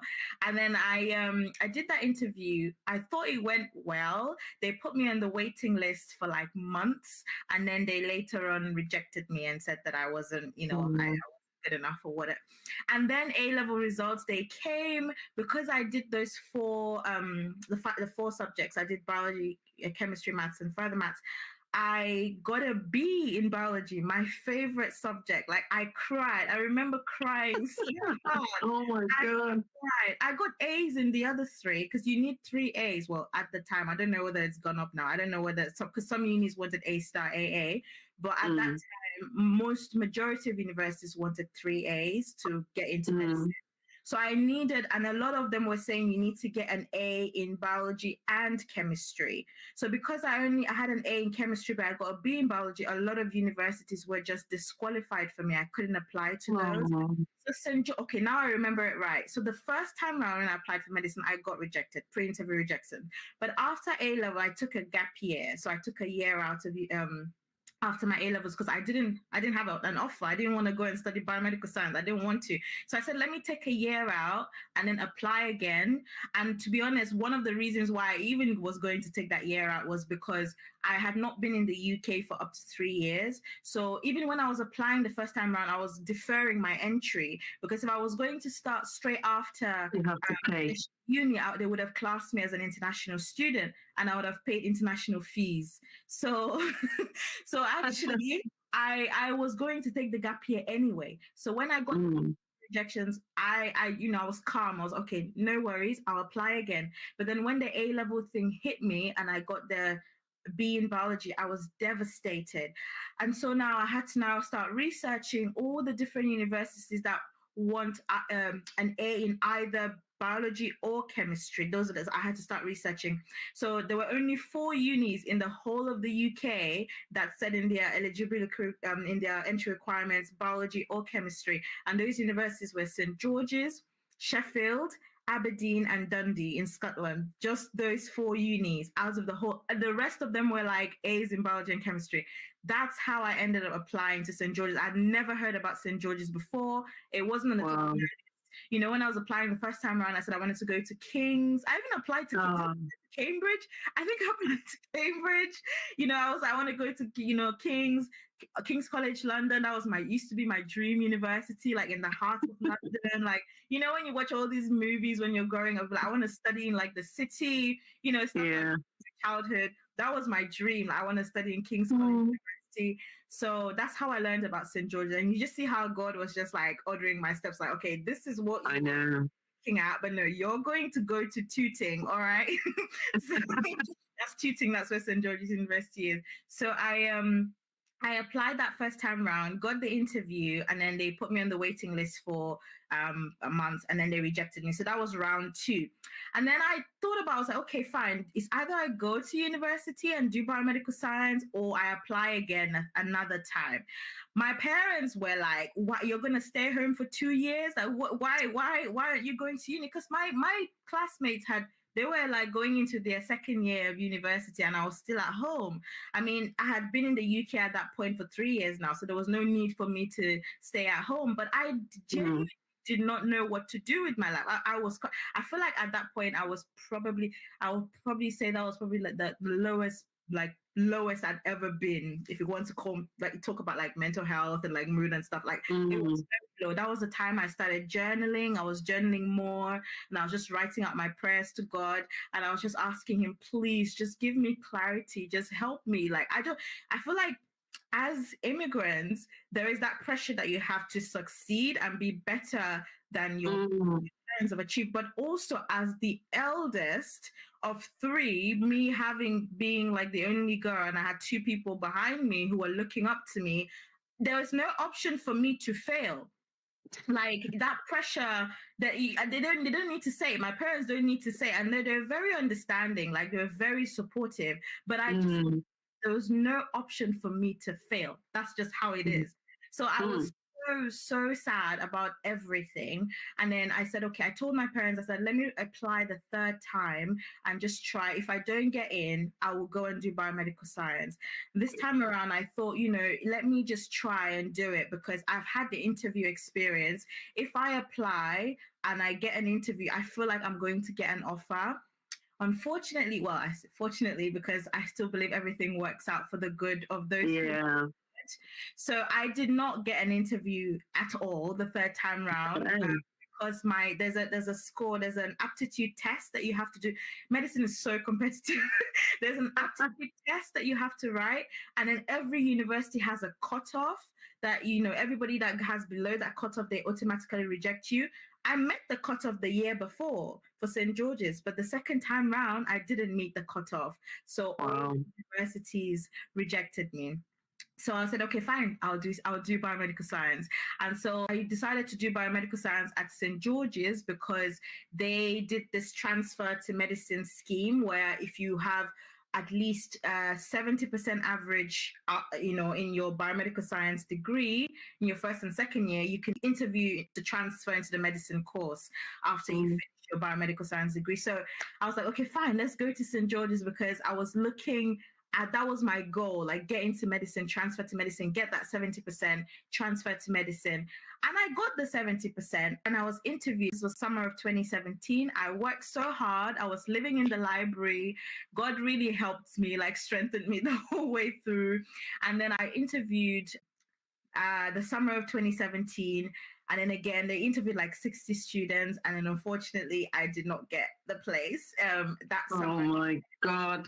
And then I started asking myself again, I was like, what do I want to do? Like, God, you're just closing doors left, right, and center. I don't know what to do in my life. Like, you're the one who made me love science. Like, if it's not medicine, like, what do you actually want me to do? So I think it was the summer of 2017 that I actually found out about the physician associate course. I didn't know about the course. I never heard of it, but I was subscribed to my university's YouTube channel. And that summer, just shortly after they rejected me, when I was praying and like, God, what do I do? I saw this video that they posted on the YouTube page about the course. And I was like, what is physician associate? What is that? So I watched the video and they were like, oh, you are a medical professional, you diagnose, treat, you manage patients, but you're not a doctor, you're an allied healthcare professional integrated into the system. You train differently, but you do practice medicine. It's just that you do a 2-year postgraduate program. If you have a life science degree, you can then do a 2-year physician associate course. And I was like, this sounds very interesting. And I showed my mom and my dad, and I was like, look at this course. They were like, oh, but then there's like the postgraduate entry for medicine. Are you sure you don't want to try to get like as a postgraduate? Because you can do undergrad medicine or you can do postgraduate medicine, which is 4 years. So I said, okay, fine. I'll try and apply for the postgraduate. The postgraduate program had completely different aptitude tests. I had 1 month to prepare for the longest exam I've ever written in my entire life. It took us the whole day. Remind you, this is an exam that people have been preparing for months, for like 6 months, at least 3 months. I had 1 month to prepare for it. It cost me hundreds of pounds. I remember my mentor at the time had to like sow a seed and just like chip in to help me because it was just a lot. And I went to that exam, I wrote it, but I felt like by that point, I was already, I'm not sure if you could say just like giving up. Like, I don't know if I had already given up before I even started, or whether I had some sort of, I can't describe it. Maybe I just knew that this wasn't gonna work out. Like I just knew it wasn't gonna. But some people might say, you know, I gave up. Like I could have tried again or whatnot. Like other I know. But after I wrote that GAMSAT, and I just told God, I was like, God, whatever happens after this, if I don't get in, that's like, I'm not going to be angry. You just tell me what to do. As long as you tell me what to do, I'll do it. Mm. I feel like maybe I'm knocking on a door that is not meant for me. So you tell me what to do. And I was because I've tried like this. I applied 4 times. I've tried. Like you can't say that I haven't, you know, the emotional turmoil, the highs and lows, like it's too much. And I told God, I was like, if this is not for me, that's fine. I'll accept it. But you just tell me what you want me to do. So as you would have it, I did the GAMSAT. I don't even know my scores. I can't even remember them. I didn't meet the cutoff for any of the unis. And of course, I got rejected. But, you know, there was a sense of relief, actually. Like, I wasn't sad because I had made my peace with God. And I told myself, I was like, I'm going to apply for the physician associate course. That's it. I'm going to apply for it. It's a 2 years master's program. It's a more flexible role. I had made up my mind. I don't want to work in hospitals because I worked in the hospital as a healthcare assistant in my gap year. Like I was a full-time healthcare assistant. Yeah. And I had made up my mind from then that if I become a doctor or practice medicine, I want to work in GP. Like I don't want to work in the hospital. And I found that as a physician associate, like you can actually, you don't have to, it's very different in terms of the, when you do finish your training, you don't have to do the foundation training in hospitals like the doctors do. You actually can just apply to whatever specialty you do because we're generalists. I was like, this works for me. It's quite flexible. So I applied for the course. It was seamless. Like, sis, I've never been so confident in an interview before. I've never been so, you could just see that the hand of God was there from the beginning to the end. Like, Wow. you know, when I was preparing for the interview, I remember I was just so joyful. I was just so happy. I already knew that I was going to get it. So the day that my results for my university came out and I got what I wanted, I got the first class and everything, and I was so happy. A week later, I got a letter to say that I'd gotten into a physician associate course. I was so happy. And again, it was a sense of peace that I had rather than you're settling for less. So wow. Long-winded story, but that's me. That's how you got into physician associate. Yeah. Awesome. So did you have to do, was that like masters with undergrad or? No, it was just a 2-year postgraduate program. So actually I did biomed, which is 3 years. Okay. And then you went into, oh, wow. You know, this is a testimony on its own. This is going to be a full testimony that I'm just going to put out there because someone needs to hear this, you know, teenagers need to hear this. And, you know, I just love the confidence that you had, even as a teenager, how you were journaling, working with God. And I feel some of our youngsters that come in as immigrants, they need to hear this, that, you know, knowing God is not all about when you're matured. Knowing God is something that you need to build at a very, very young age. And that is what sees you through to adulthood. So because, you know, when you meet teenagers these days, like, oh, you know, blah, blah, blah, like God is meant for adults. I know. Yeah, exactly. You know, yeah. So I just love how, you know, you were so confident and, you know, you knew what you wanted and look where you are today. Wow, that's such a wonderful testimony. This is going to be a package on its own, you know, this whole testimony. Wow. This has just made my day. Like we could just finish this interview, but you know, let's keep going. So what is it like now? Is it still the same process? You have to do a different undergrad degree or? Yeah, so because it's a master's program, you need to have an undergraduate degree, and a lot of universities want you to have a life science degree. So biomedical science is a life science degree. So we do have a lot of people who do biomedical science and then they go on to do it. But on my course, when I was studying, 3 years ago, there were some people who had studied nursing. Some people had done like physiotherapy. So it really, really depends. There are some other healthcare professionals who are practicing already who then switch. I know there was somebody who was also a midwife, and stuff like that. So I think it really depends. I don't know if some universities like St. George's, they didn't matter whether you had a life science degree or not, but because the course is now becoming more and more competitive. I think they're now making the entry requirements now more strict. So you just have to really check the eligible, like the entry requirements for each university. Wow. So it's not an undergraduate course. No, it's a postgraduate program, so you need to have had an undergraduate degree first. Although there are 2 universities that offer it as an undergraduate program where you do it for 4 years instead of 2. One of them, is it Buckingham University? I can't remember. There's 2 universities do it as an undergrad. The names have gone up my head now. But most of the unis that do it is a postgraduate program. Oh, wow, that's good. So if you want to become a physician associate, you need to do it as a postgraduate program. Wow. So yeah, I think that just covers, your experiences, the challenges you went through your journey. Wow. So let's come back to you being a Christian author. How did the passion for writing, how did it develop? How did you get here? So you remember when I mentioned about that journaling that I was doing in 2017? 17, yeah. 2014, 2013 time, and I was trying to figure out what I wanted to do. Actually, I'd been journaling since I was in boarding school in Cameroon. So like I said, I grew up in Cameroon. I went to boarding school for 5 years before I moved to the UK. And I used to journal a lot in boarding school, but I used to write like poetry. I used to write poems a lot, like, or just my way of like creative expression. Then I moved to the UK and I stopped writing poems. I stopped journaling until that happened to me when I was really going through that rough patch in my life. And then I saw it in a series, like a web series that I watched, and I saw this girl like writing out her prayers to God, and I was like, oh, let me try doing that, because sometimes I just don't know like how to say it, and I was like, let me just write it out, like God sees my heart.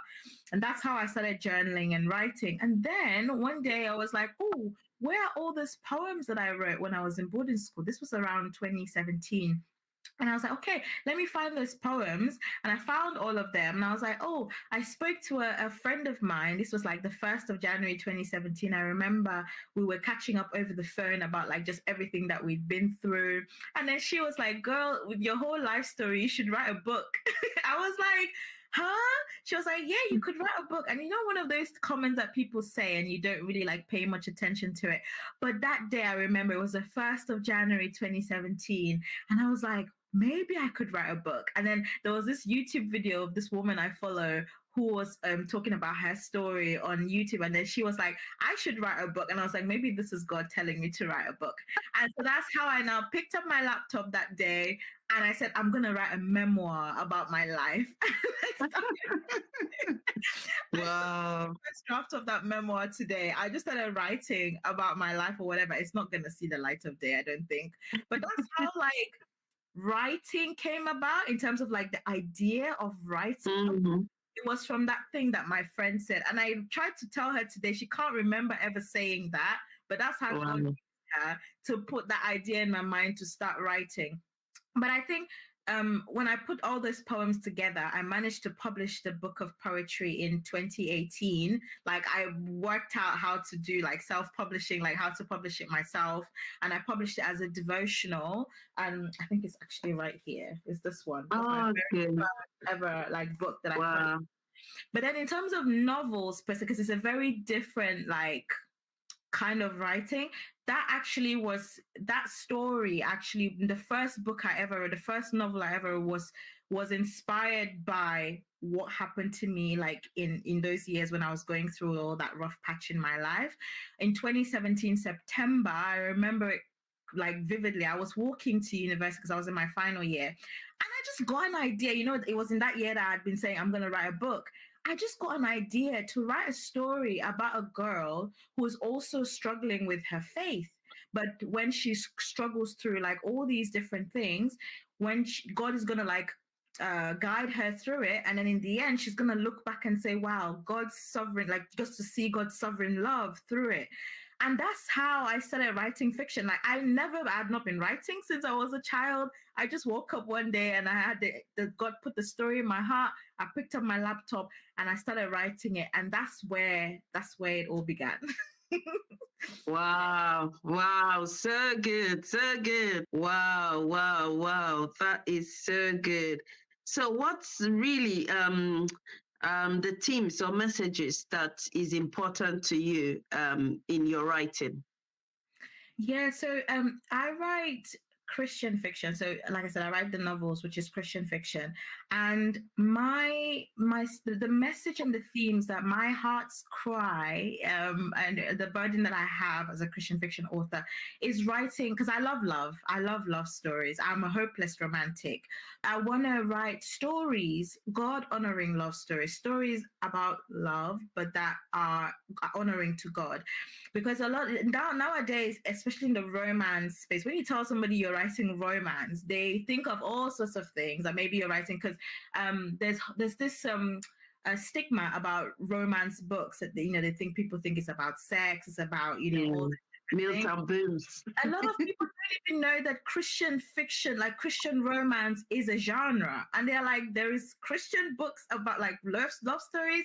Yes, there are so many of them out there. I'm I'm one of them that writes these kind of books.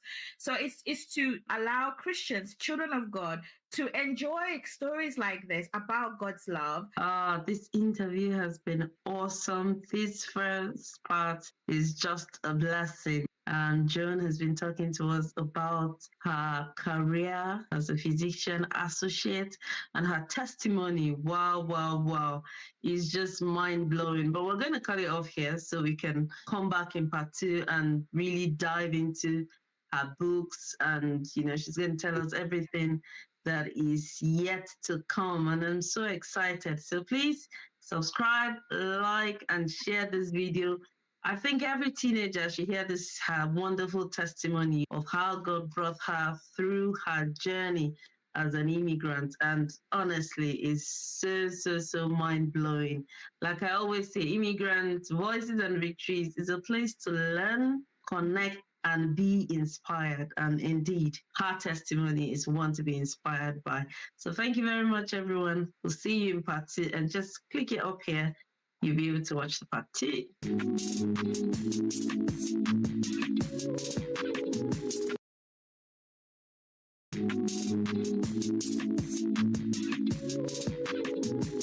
Hello, you're welcome back to my YouTube channel. You're welcome back to Immigrant Voices and Victories, where we celebrate the personal journeys of immigrants who have crossed the oceans, who have faced challenges, and they've succeeded in their professional career, or they've succeeded in whatever they're doing. And we've been talking with Joan. I got it right this time. Joan, not Joanne.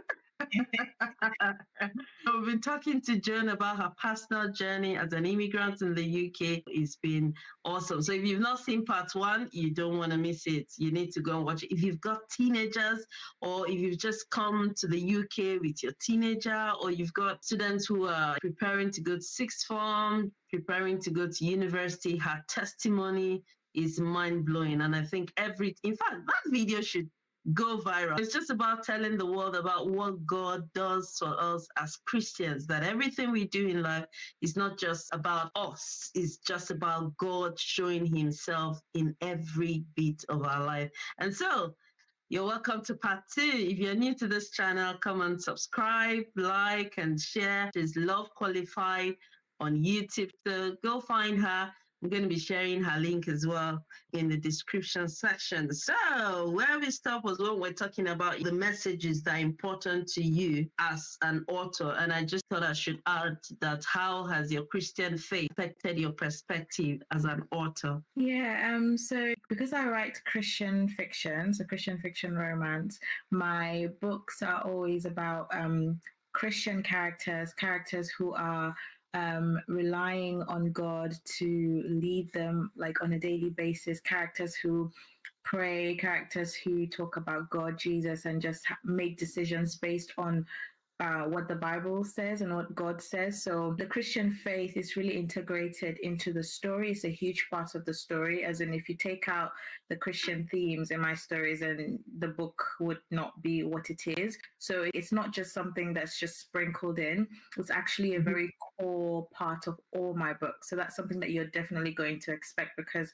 my motto as an author is to share God's love one word at a time. So I always aim to make sure that the themes of all the books, no matter what the story is, it always points to the sovereign love of God. So I love God. I love Jesus. He is a huge part of my life. Like, he's my everything. So I always try to incorporate that into the stories hugely. So I do write about lots of different themes. I don't shy away from deep themes. So in my first novel, I tackled things like mental health problems. So you'd find themes of anxiety, depression, there's references to suicide and different things like that, but also how God's love shines in that darkness, because the world that we live in today is quite dark. Although it explores themes like that, it always points to the light and the goodness that we have in Christ Jesus. Tell us, how on earth do you balance all of this? Being a physician associate, being an author, how do you even do it? Yeah, so it's an interesting question that a lot of people always ask, like, how do you make time to do all these things? I have a colleague at work who is also a writer who is starting off, like, she's going to be publishing her first book this year, and she's always asking me, she could, like, Joan, how do you write? Like, how do you do all these things? Like, do you sleep at all? Are there any things? Tell her, well, I mean, the more you do it, because I've been publishing now since 2018 by God's grace, and the more you do it, the more you get into sort of like a rhythm. You know what works for you and what doesn't work for you. I'm that kind of person. I don't write every day. They always ask me, do you write every day? I was like, no, I don't write every day. I can't write every day because I work full time, and especially on days when I have long shifts and I come home, I'm really tired. The last thing I want to do is to use my mental capacity or the last bit of my mental strength after, like, my job is I work in the medical field. I practice medicine, so it's quite people facing, and I'm an introvert, so dealing with people drains me. And when I come home, the last thing I want to do is to use the last of my, like, mental capacity to focus on actually writing, because writing is quite active. Like, you use a lot of your you have to think about the words that you're writing, if it makes sense. If not, there's no point. So I don't write every day. I try my best to give deadlines for myself. I say, okay, I'm going to finish this first draft by this, by this month. Or I always make a plan at the beginning of the year. I set deadlines for myself from January to December. So I always reevaluate. If 3 weeks have passed and I haven't written anything, I go back and be like, okay, you need to do something about this. And you need to write, because if not, you're not going to meet this deadline. Or is it a matter of tweaking that deadline? That's the whole thing about being an independently published author. Like, I can tweak things to suit me. But no, I don't write every day. I try to make time as much to write. It's usually after work. I wouldn't be waking up like earlier before work to write. Like, I can't do that. I don't know. I'm not that kind of early morning person. It's usually after work or on my off days or during the weekends. And like I said, I try and make deadlines as much as possible. So I just try to create time to do it. And God just gives me the strength, really. And just accountability. My husband is very supportive. I always tell him to hold me accountable. And yeah, he's just very good that way with supporting. He's not a writer. He doesn't he doesn't know anything about it, but he does a very good job with, like, pushing me and encouraging me when I feel discouraged. So yeah. I watch your YouTube channel. You were talking about your first quarter, your second quarter. I'm like, oh my God, I love this. I only do that at work, not not my personal life. So talking about your career, or talking about what you do as a physician associate. So what's your day like? What's your life like as a physician associate and an author, basically? Well, so if it's a day that I work, because I work 4 days a week, and I have, like, a Wednesday off, my days are a bit longer. So I usually start Okay. I'll start at 8 and then I'll finish at 6. So it's a bit of a long day. So I'm out of the house by 7, and then I probably won't get home because I finish at 6. I probably won't get home until like after 7 again. So that's 12 hours out of the house. And when I get home, I just relax and have something to eat. And then it's usually in that time in the evening where my husband is home. We try to do something together, spend time together. I usually multitask, and I feel like that's something that really helps me because I know some people who cannot write if somebody else is talking or if the movie's playing or something. They have to be in absolute silence to write. If I don't have to be in absolute silence to write, most of the time, both of us are sitting on the sofa watching a movie. I'm not actively watching, but something in the background playing. He's watching, and I'm writing or editing at the same time. But if I absolutely do not feel up to it, I just don't.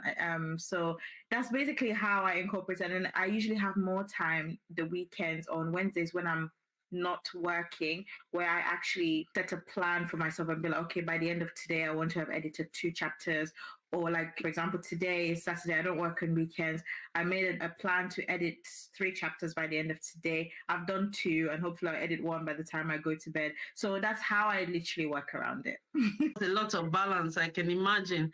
Yeah. And as an entrepreneur now, as a wife, as an author, as a physician associate, kudos to you, sis. And sent in business, like what I have on me here, it says sent in business, fulfilled in every good work. And thinking about this interview, I was like, oh, what other day can I wear this shirt that was given to us by our wonderful mentors, Bishop Bob Alonge and Mom, Reverend Teju. So that's who you are. You're sent in business and you're fulfilled in every good work. And I'm so excited about how God has really given you the grace to be able to balance all of this. So let's talk about your book, your project, and what inspired you with all these books. And thank you. Yes. Yeah. So at the moment, I've published 5 books by the grace of God. The first one, like I said, was published in 2018, and that first one is called Outpourings of a Beloved Heart. I actually have it here. I don't know if I showed them before, but this is the first one. It's a poetry devotional and journal. This book was basically just inspired when God put it in my heart to write a book. I think it was 2017. I had realized I found a book of poems that I had written when I was in boarding school, because I grew up in Cameroon. So I went to boarding school in Cameroon. I used to write poems. I used to journal a lot when I was there. It was one way of expression. Like sometimes when I didn't know the words to pray and things like that, I would journal and I would write these poems. And I found these poems I'd written when I was younger.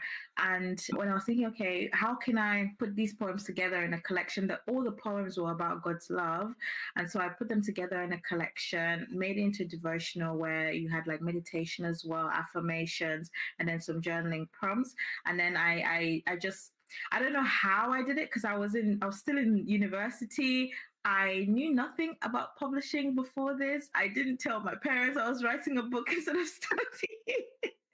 I still graduated with a first class though, so it didn't by God's grace, it didn't deter me from my studies, thank God. But I didn't tell anybody I was writing the book. It's just something that God enabled me to do. I just did it. And then I did lots and lots and lots of research about how to publish a book on Amazon. I watched lots of videos, and I did it, and I published it. And when I published it, I showed my parents, and then my parents were so happy. I was like, oh my gosh, you published the book. But that was how God gave me the idea to publish the first one. And then many years later, I think in 2021, that's when I published my first novel. I had been writing the novel since 2017, but I had no prior experience in fiction writing before then. That story was actually inspired. If you watch the first part of this interview, I talked about my journey into my professional career. When I was going through those ups and downs, I did ask myself a lot of questions about questioning God's character, questioning God's love for me. And the first novel was actually birthed from that experience. So it just follows a character who is also going through tough times, asking God tough questions like, why do bad things happen to Christians? We say that we follow Jesus and we love him and we serve him. Why do we still have to go through trials and tragedy and deal with all of these things? It deals with, like I mentioned before, some mental health topics like depression, anxiety, and lots of other things, and just how God's love plays into that. It's a book of my heart, because I know that it didn't initially start that way. I didn't plan to include all of these deep, like, really deep themes into it. But the more I wrote it, God just really inspired me to write those stories. For my first book, I feel like I really went there with like tough questions that a lot of, I'm sure, us as Christians, at some point in our lives, we would have asked ourselves questions or tried to, ask God questions, really. So it just tackles things like that. So it's this first book, which is called The One Who Knows Me. And it has a companion devotional as well, which is called The God Who Knows Me. Basically, the devotional it's just a chapter by chapter devotional, and then it has meditation and prayers and affirmation and a journaling prompt. Then the second book, I always say, is heavily inspired by the love story between myself and my husband, although our story, because the characters are very different. But it follows a Nigerian doctor who's working in the US and who meets another Nigerian nurse. The guy is Yoruba and the girl is Igbo, and basically just tackles some themes such as rejection, like dealing with rejection, dealing with you not believing in the abilities that God has given you, and how we can sometimes self-sabotage. God might be opening doors for us, but because we doubt the abilities and we doubt God's promise, we actually block our own blessings. We don't go for what God is to do, and different things like that. It tackles things like tribalism in the Nigerian community or in the African community as a whole. It's a bit more lighthearted story compared to the first book, which has deeper themes. This is what it looks like. It's called The One Who Loves. I really love this. It's my favorite of the three, but I'm not. I have to be. And then the third book is called The One Who Sees Me, which is this one. The inspiration for this one came when I got an idea. God placed an idea in my heart to write about a character who is a new Christian who has had a very traumatic past, like she was going through childhood traumas, but who's also a new Christian who's still trying to deal with daily temptations, things that remind her of her past addictions, but how she's holding on to God and still choosing God and still trying to grow in her relationship with God. And then the male main character is the firstborn of a typical Nigerian household, and just showing how he's dealing with the pressure of family, living up to family expectations, being a bit of a people pleaser. You'd rather please your parents rather than actually do what God is calling you to do. So it just tackles all these different themes like that, learning to stand up for what God has called you to do rather than just going for something else because that's what your dad would want you to do, or that's what your mom, because you don't want to disappoint people, basically. I suppose it's all about sticking to what God has called you to do, even if people are offended. That's the huge story. As a ex-people pleaser, I like to believe I'm not a people pleaser anymore, but I really related. God really used this story to speak to me. Like when I was writing, I didn't know it was going to be like that, but God used the story to speak to me. To remind me about people pleasing tendencies. Yes, you need to be kind and you need to encourage other people and be there for others, but when it comes to a point where you're actually choosing to please man over following God, then there's a huge problem. So yeah, that's basically in a nutshell what the stories are about. Oh wow, awesome. Have you got any projects on the way?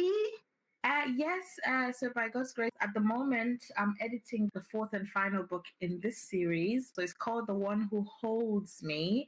That's the fourth and final book in this series. I'm hoping to publish it in September of this year. So that's the book I'm currently editing.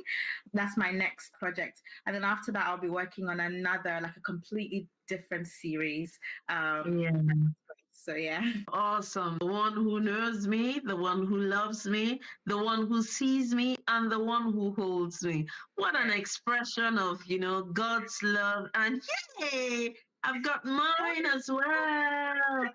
I did get mine, and I started reading it. And to improve my journaling this year, it's one of actually my this year's goal. I got this and I was like, wow, this is lovely. Yes. I didn't know you had this actually. I just saw it. I was like, oh. And so I'm sure we need to expect more of this. The God who loves us, the God who sees me, and the God who holds us. Devotionals for the other books as well. Wow. I had to. I really got inspired by this. I'm like, I need to really read this book for myself. And honestly, I've just been loving it. I guess I'm back to reading romantic novels now. That's what it is. How do you engage your readers, your audience, both as a physician associate, as an author? How do you engage your audience? So at the moment, I think with me, God has just, I've been so like privileged to have sort of like a presence on social media. I have been sort of into sort of content creating since 2014, I believe. I think I posted my first video on YouTube. So from that time, I feel like my content has grown with me because it started off with just like faith video. It's still about like faith, entrepreneurship, and lifestyle today. But it followed my journey into university as a biomedical science student. I shared my journey. I used to post vlogs about being a student studying biomedical science, and then going on to do my master's in physician associate studies. I posted literally my entire journey of those 2 years on YouTube. And now as a professional, I don't do them as often anymore, but I still do vlogs talking about like working as a professional, as a physician associate. And also I engage with students. I have on Instagram as well, I have lots of like physician associate students that message me asking for advice and just engaging with professionals and just seeing how they are. On LinkedIn as well. I think LinkedIn, that's a way to connect with a lot of physician associates on my LinkedIn profile. But from the author side of things, I do engage with a lot of authors via my YouTube channel. But from the reader aspect, TikTok and Instagram is where I engage with a lot of readers, because although yes, you want to connect with authors, not all authors would be your ideal readers. So actually, the people I'm looking for are like my ideal readers, so people will actually be interested in buying the book and reading it. So TikTok has provided that space. So I do also have a presence on TikTok as well. I've been there since 2021, since I published my first. And you know, when people were going viral on TikTok, a few of my videos also went viral. And by God's grace, God worked it. I know, yes, the algorithm, but I feel like God's sovereign hand was still there, because connect me with lots and lots of amazing readers on there. And there's a link to subscribe to my newsletter also. So I always encourage people to subscribe to my newsletter, because they get like monthly behind the scenes of being an author. So I don't post a lot of personal stuff on social media, but there's the stuff that I do share with my newsletter subscribers, just like the behind the scenes of being an author. Yeah, so that's how I engage with them, I suppose.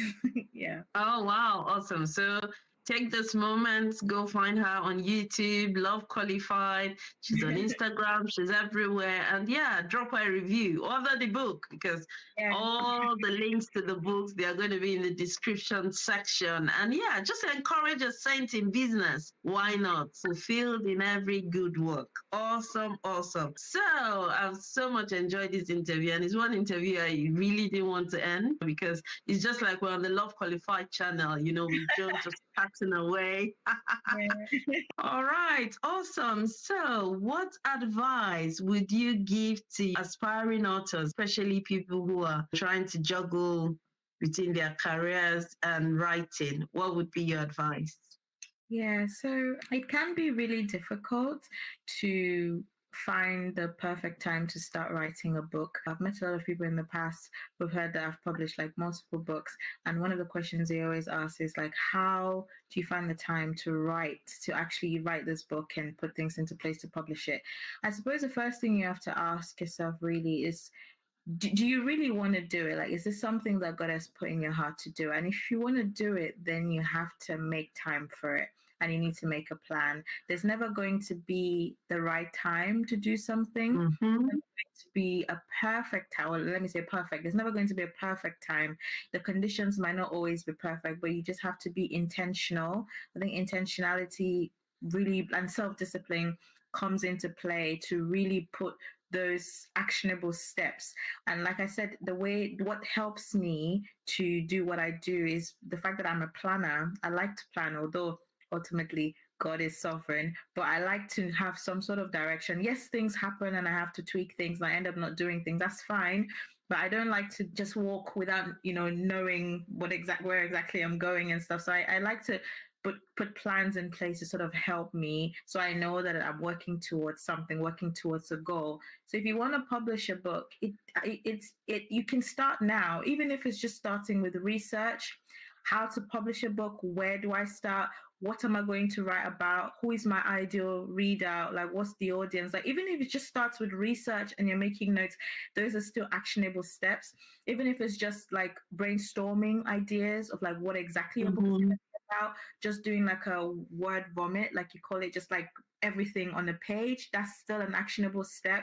And it's you start from somewhere. And then outlining, like, can you put everything into chapters? Like, do you need to speak to somebody to get more of an idea? Do you need to have a book coach? Do you have somebody to help you with hand in hand? Those are all steps that you can put in place to, if you don't actually write down those steps, like write the vision down, and you don't actually put those steps into play, you're just going to be sitting around for years and twiddling your thumb and nothing is going to be progressing. So even if it's just 15 minutes a day that you're going to dedicate to whatever it is, it doesn't have to be writing. Like I said, it could be planning, it could be researching, it could be watching a video, it could be taking notes.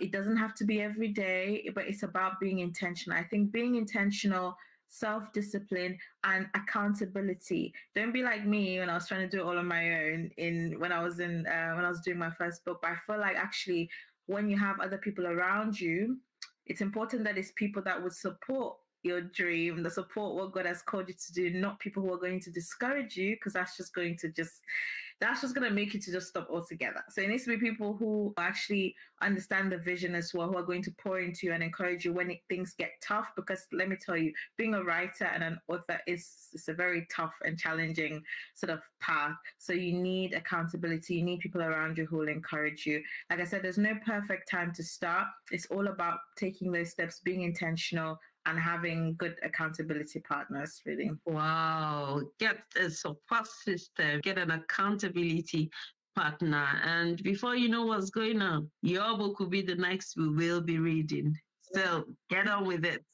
Yeah. So, speaking of that, looking back, what did you wish you knew in your journey, both as an author, as an immigrant, as a physician associate? Looking back, what are those things you really wish someone had told you? What lessons do you think you've learned and you wish? Yeah, I mean, I know that you hear a lot of things about us being able to do all things through Christ who strengthens us, no matter how difficult the circumstances may be. But what I wish, not that I wish I knew, because I knew it, it's just that I didn't believe. I didn't believe that God could use someone like me to make a huge impact. I didn't believe in God's ability. I did struggle, especially with moves when I moved to the UK, 12, 13 years ago, coming to this new environment, seeing people who are already established, who know their left and right, and me still trying to navigate all those things, and me not really knowing what I wanted to do at that time.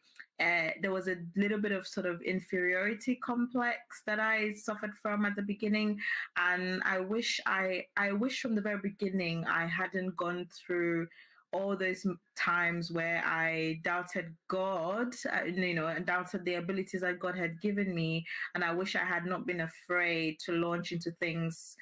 Like, I wish I had launched into things sooner and I hadn't taken me time. But anyway, I'm still where God wants me to be. But that's one thing that, looking back, I wish I had just trusted God from the very beginning and saved myself, heartache and everything. Yeah. Awesome. Yeah. So we're hoping like John's story today has inspired you and at least in one way or the other would help you not to make some mistakes. At least there's lots to learn from her journey. And yeah, we're so grateful for this wonderful interview. But before we go, what advice do you have for immigrants in the UK? Like we said, Immigrants' Voices and Victories is all about celebrating our victories, our challenges, just to inspire one another. And each of us, our journey is unique. Yeah. So what advice do you have for immigrants in the UK? Yeah, so just piggybacking from my last point about me wishing that I had not let myself doubt God's ability, my advice would be that don't limit yourself. You might, like, we've all been pulled from our own, our safe space and the countries that we call home, and God has brought us into this land for a reason and for a very, very important, significant purpose. The work that we do, no matter where you find yourself, no matter the career, it doesn't have to be in the medical field, but anywhere God has placed you in this country, your work is important, your work is significant, and your work serves a purpose. It doesn't matter whether you weren't born here. It doesn't matter that people already know the system here. God can use you to create impact even in this country, even in this foreign land. God uses immigrants every single day. He uses me. I'm an immigrant. I've seen the work that he has done and the testimonies that comes from the work that I'm doing. He will equip you in the space that he has put you in, because he has put us here. He's not left us alone. He's always with us. So therefore we will make impact. So don't be like me. Don't doubt God's abilities. Don't try to limit. You can't limit God. Don't try it. So just yield to God's direction. Make sure that you're holding on to him in everything that you're doing, and you're submitting to his will to help you navigate the space. Remember that he's all knowing and he's all powerful. He knows the end from the beginning. He knows what your purpose is. He knows the purpose for why he's brought you to this country. So you need to follow his direction and his lead, and he will definitely bring you to your expected end. Wow, God will definitely bring you to your expected end. What a closing remark. What an advice from a wonderful author, physician, associate. We are so grateful. God is going to use you in the space that he has given to you. I just love that. I love that. I love that. Like our pastor said, he says, in this season in our church, we are creating places and spaces and places for people to meet with God. You know, that word just resonates with me when you said God will give you the opportunity in the space that he's created for you. So in case you've not found your space yet and you're in the UK as an immigrant, come on. Go find your space, and God is going to bring you to your expected end. Thank you so much, Joan, for coming on board on Immigrant Voices and Victories. We still have to invite you specially to come and review this book. Or maybe we won't need you then. We will review it by ourselves with my wonderful community. So you go and find her, Love Qualified. She's such a wonderful woman of God. And she's come here to just bless us today. And we're so grateful.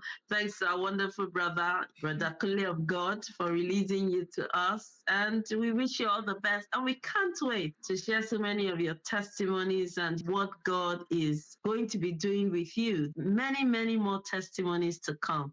And we can't wait to read The One Who Holds Me.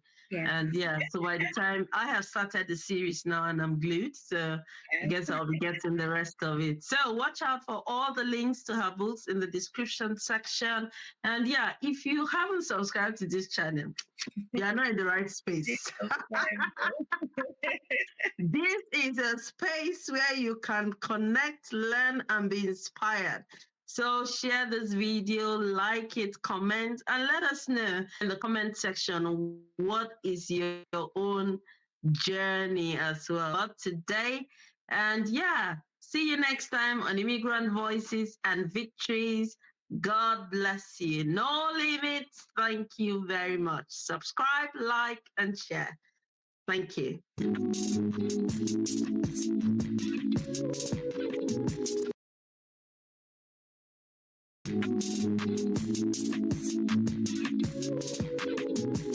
Hello, everyone. You're welcome back to my YouTube channel. You're welcome to Immigrant Voices and Victories, where we share the personal journeys of different immigrants who have either come to the UK at some point in their life, or they've made the UK their second home. And on Immigrant Voices and Victories today, we have a wonderful guest, my sister, a friend. We went from PhD mates to sisters to friends, and we're still in very good contact. And today we have Dr. Paywest Jamal Jalal. So before we start, we like to ask our guests different questions, and Yeah, just to know a bit more about it. So there's question 1 to 44. So if you choose one number, any number you like. Number, okay. 20. 20. Wow. Okay. What's an adventurous thing that you have done recently? Start going to the gym. Oh, wow. Yes, because I was planning in this year to start taking care of my health more. So that's one of my plan to go to the gym, and I will. I hope I will stick it with it. How is it going? Are you enjoying it? Yes, a lot. I need it really. That's good. Good luck with that. I have not started going to the gym yet, but I will try in the future. Yes. I hope near future. Do you want to go for another number?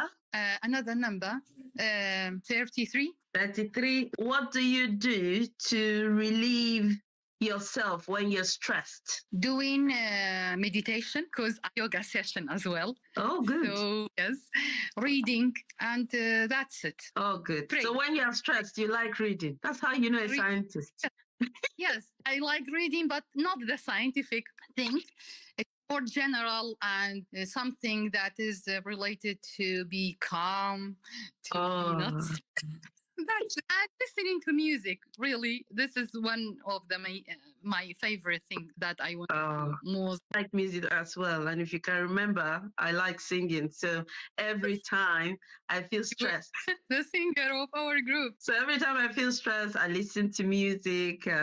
Gospel music most often than not. Now we can start our interview. So can you introduce yourself and tell us a little bit about yourself, where you are from? First of all, I want to thank you for having me today in your channel, and I hope you every time and all the success, because you deserve it. I'm Paywaz Jamal Jalal. I am Kurdish from Iraq, specifically from living in the Suleimani city, which is located north of Iraq. I live all my life in this city.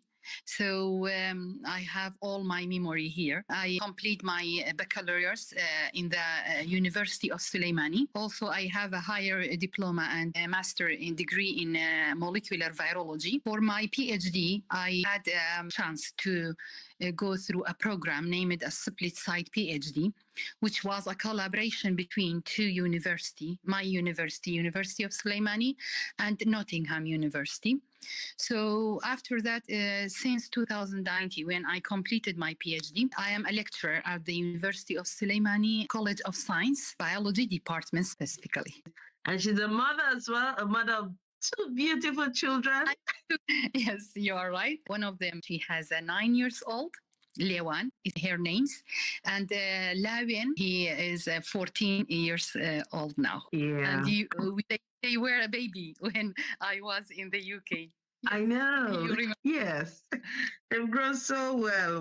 So yeah, what really motivated you to do a split site PhD? To be honest with you, it was not in my plan to go abroad for any kind of the study in my entire life. Because of the financial crisis at that time, there were no PhD or higher education program for about 5 years. After my university, they announced the program, the PhD, they said that some of the PhD are in the program named as a split site PhD. And in that time, most of the academicians, they don't know anything about the split site PhD, because it was the first time opening and our university experiencing a new program. At that time, I had a chance to accept in that program. And specifically, when I make a submission for all the documents to start the PhD, when I speak to my local supervisor and give me point about the research, what is the research plan and what is the idea about the work, I was curious about it because it was the same line of my master. After that, I follow all the university instruction, and fortunately, I accepted for that program. Oh, that's good. Wow. So you had a split side PhD between University of Suleimani and University of Nottingham. So what was your experience like in the UK back then? Oh, a lot of experience, a lot of things, a lot people. To be honest with you, it was a challenge for me to live abroad because I've never leave my city. It was challenge for me to go to the airport and travel alone. Really, I need to be honest. So every step I did in that time for my PhD, it was challenge.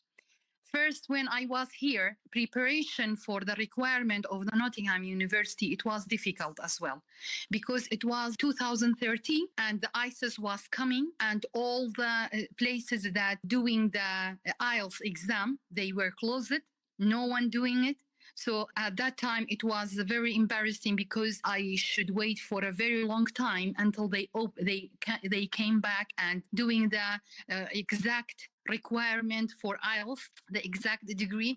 So later, when I did the requirements, it took me about 1.5 years. At that time, I had a baby. She was 1 year old at that time. Then my boy, he was younger. He was 3 years old. So it was challenging for me to leaving them at that age. But you may ask me why you didn't bring them to UK. Because it was the ISIS here. And I was coming to the UK for the studying. And there was a risk to make a visa for all of the family. And there was a chance to check the visa for mine as well. That's why we make a discussion as a family, me and my husband, and he was preferring that I must ask for the visa for myself and later they make it, okay? Yeah. They make a submission for the visa. And that's what we did, exactly. I get the visa and I travel to UK. Then when I was there after 2 months, when they submit their visa, they rejected. So that's why they didn't came. And it was a very tough time for me. They didn't get it. Okay. Oh. It was a very tough time for me. And it was very hard because I was planning for them to come and living in a bigger house. And that's it. So it was a of challenge there because as I said, all the steps in that program was challenge for me. Later, the other thing, language, the getting the accents of the UK people. It was very difficult for me at the beginning because, my mother language is Kurdish and it is completely different from the English. There is no anything that we can deal with it. I study English in the school, one lesson. And in the college, that's it. There is no anything that is make easy for me to come to there. And when I listened to first time to the UK accent, it was so much difficult. And sometimes I make my friends and my supervisor to repeat the things twice in order to understand. And most of the time I couldn't understand, but I picked some words, then link in it, I will go with it. So the language was a big for me, really. Then the culture, because I am a very social person.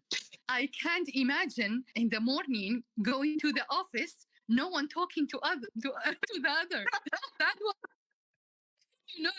that was a very big challenge for me. How these people they don't talk to each other. Why? So it too long time for me to adapt to that culture. People not talking only in the necessary time or when there is a necessary point, you must talk. And I didn't cope with that until I came back here.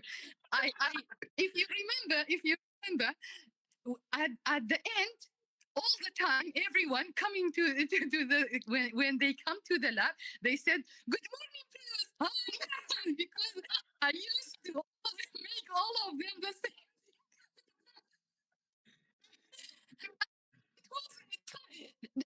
It was challenge at that time, but when I remember now, I laugh on myself. Why I was like that. Later, another thing, immigration and the legal procedure. It was difficult as well, doing some medical care and the immigrant requirement. It was also challenge for me. Finding accommodation, a good accommodation, because it was too expensive for me. And I should find something because I don't know the place. It was difficult to find a nearby place from our work. Later, the university requirement, for example, the IELTS exam test and all the official document that should submitted many times. The social integration, as I said to you, and we discussed it many times at that time for me to be abroad from my family, from that social life that I have it to be alone. Another challenge for me, the healthcare and support service. Oh my God.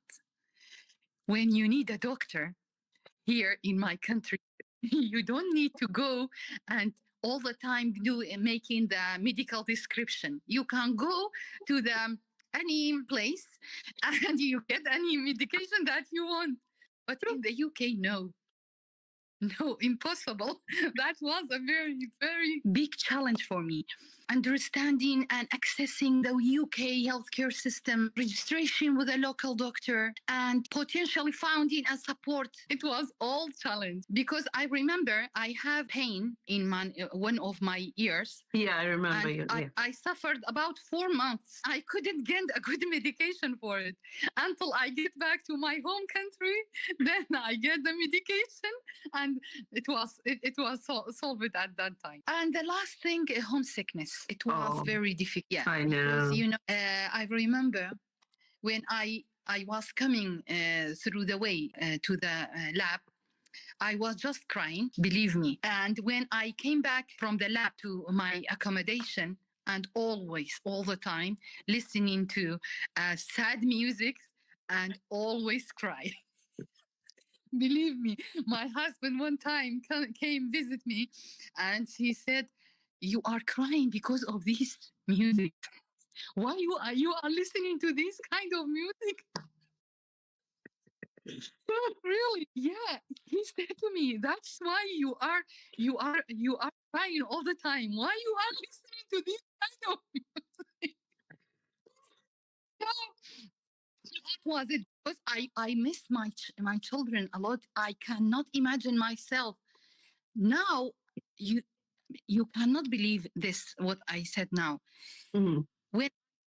When I think that I was leaving them and they were too young, I can't believe myself that I did that step in my life. Really, it was a big challenge for me. Really. Wow. And then the good thing was you had the family to support you, and yes, that was a very, very, very good for me. Yeah. Especially my husband's, Yeah. He never called me and said, "Why you are not coming back? Why this PhD not finished?" Because he was so supportive, really. Wow. When their visa rejected, he called me. He said that this is a good for you because you will focus 100% on your study. Don't worry about my children. I am with them. I am supporting them. So that really that's make me more confident, more to be more relaxed and focusing more on my study. My full time there was for the study. That's why I finished the work too quickly. That was one of the motivation things you had. He motivating me to complete all of my work on time. Yeah, that's so good. And but the good thing as well, you were able to adapt. That is not from me.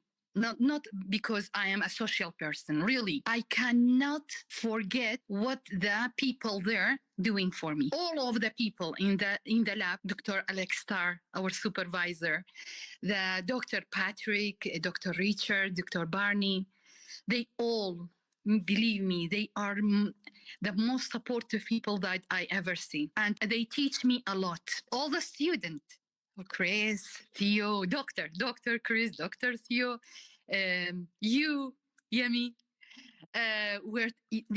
you were too kind with me, really. And you show me what friends and look like. All dealing with me just like a sister. You know what the sister doing, making for each other. You did the same thing for me, with me, and many other people that I can't remember their name now. But believe me, all the people in the lab, They were so supportive. They were there were encouragement with each other. You remember? Yes. When one of us they don't have the good results, we try to help to make a technique with them. So that was a most beautiful thing happened to me. Believe me. And Adi as well. Adi, he was of the kind person because he was the same. He has the same situation as mine. Yes, his family was back home. His family was back in Nigeria, right? Yeah. So the people there was so kind. I know, some of my friends there was in other groups working. They don't have this relationship. They didn't have it. They have a problem to dealing, for example, doing PCR. They were fighting with each other. They can't plan together to do the work consequently. So we were not have these things. We were just like a family. That's why I cope with that, really. You are so you are a lovely person as well, Paywest. It's so good. As immigrants, it's always good because the kind of tradition we have back home is different. The way we relate with each other is different. Yeah, and it's good when we come to... Yes. Do you remember the first time when you came back from Nigeria and saw me? Yes. You give me up without knowing me. Yeah, that was a very good support for me. The hug, the nice word, the song that you sang in the lab, all of it in my memory. Believe me, all the time. I am there because you give me a very positive energy. I will never forget those people. Oh, thank you. Yeah, so kind. They show me, we were coming from a very different culture. Yes. But we never ask the other, what is your religion? Yes. We are asking about the culture, about the Yes. So we were just like a family. Yes. You all teach me that we were from different culture, but we can cope with each other. Yes. And that's what it should be. It doesn't matter where you come from. It doesn't matter what country or what religion you are. When you're together, you should be one. And before you left, then we went to a Kurdistan restaurant and we had food. You remember? Yeah. It was a wonderful time for me. Believe me. Each day I have a good memory. Yeah, and thank you so much as well. Paywest supported me when I was pregnant in the lab. When I want to carry something, she'd be like, leave it. If it was back in my country, you won't be doing anything. I was like, no, it's my PhD. I said to Paywest, no, it's my PhD. It doesn't matter if I'm pregnant, I can do it. And Paywest would say, no, don't carry that, Yemi. Don't carry it, Yemi. And it was so lovely. Wonderful relationship. Yes. And that's what make those time easy for me. Believe me. When I was talking to my friends, my Kurdish friends from the other department, they cannot believe me. Do you know? They cannot believe that we were so supportive, helping each other in, for example, you have something to do in the morning, early morning, you can't come. And you have something to bring out from the fridge, from the PCR, I don't know what else. They couldn't believe that we were helping each other, and we were not blaming each other. We were not fighting on a machine. So it was easy time, really. That's make our study easy. That's my point of view. That's what make my time easy and can cope with all the difficulty that I was facing.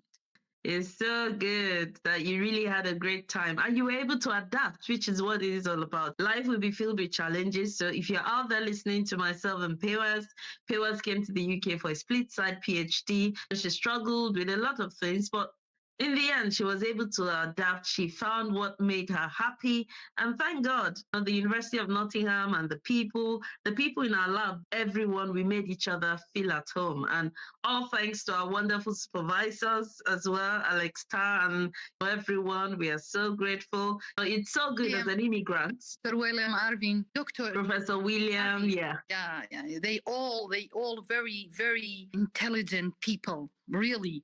they are behave like a professor. Yes. Because I know many other people, they holding professor, but unfortunately they don't have those passion, those helpful for other people. So they were very kind to us. Yeah. Really. Yeah. They teach us a lot. Yes. Oh, thanks to University of Nottingham, I guess. As an international student, when you go to a university, that's the kind of culture you want. You want to feel at home. You want to be happy with what you're doing. Yes. And the support we had during our PhD was second to none. And we are grateful for it. We are very grateful. Oh, wow. I think you've covered almost all the questions now. I'm talking about your challenges, how you adapted to it and everything. Were there any other extra curriculum activities that you did? At the UK, you Yes, in the UK, yes, when you were here. Yes. When I was there, most of my time it was in the lab because my time was restricted.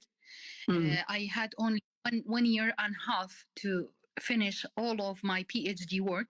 So most of the time I in the lab. But despite that, for example, in the weekend, I planned many time to travel to other city, London. We went to some other places as well. Oxford, I went with a group, and to Manchester. So at the weekend, for the entire day, they have a program for the international students to have a bus and go to travel for the entire day and coming back. That was changing my mood and changing my time, really. Going to shopping to the city center, that was my very lovely time for me. And going to the different park there at the weekend as well, gathering with family, some of the family that I knew them. I had some friends that they were friends for me from here, and we were studied there. We were gathering together in the weekend or some other days that we have a time, and that's it. That was my activities there. Wow, we've been having a great time with Paywest today, talking about her journey when she was in the UK on a split side PhD program. She was doing a PhD program with her university, the University of Soleimani at Kurdistan, and the University of Nottingham, and we were together in the same lab, and it's so good to have her here today. Paywest has just been sharing her journey of how she felt at home when she was in the lab, and how she got support, and how she was able to adapt with being an immigrant in the UK during that time. So this is the end of part 1. Connect on this channel. Immigrant Voices and Victories is here to inspire you, to help you learn, and to help you grow. It's a platform, and the best platform, I think, where you can learn, connect, and be inspired, because we share people's personal journeys of how they came to the UK and what they did when they were here. So we're here today with Paywest. See you in the next part.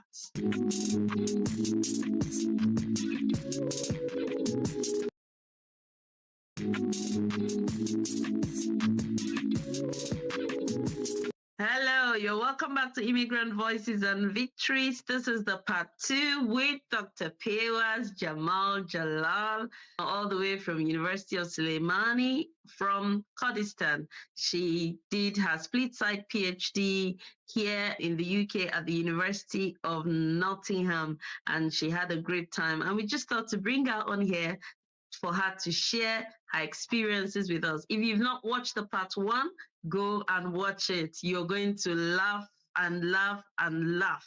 You're going to enjoy it. Paywest is a scientist, but she also has, a bit of comedian in her. Every time she talks, you just laugh, and it's just such a good time to be sharing her wonderful memories, of her time in the UK.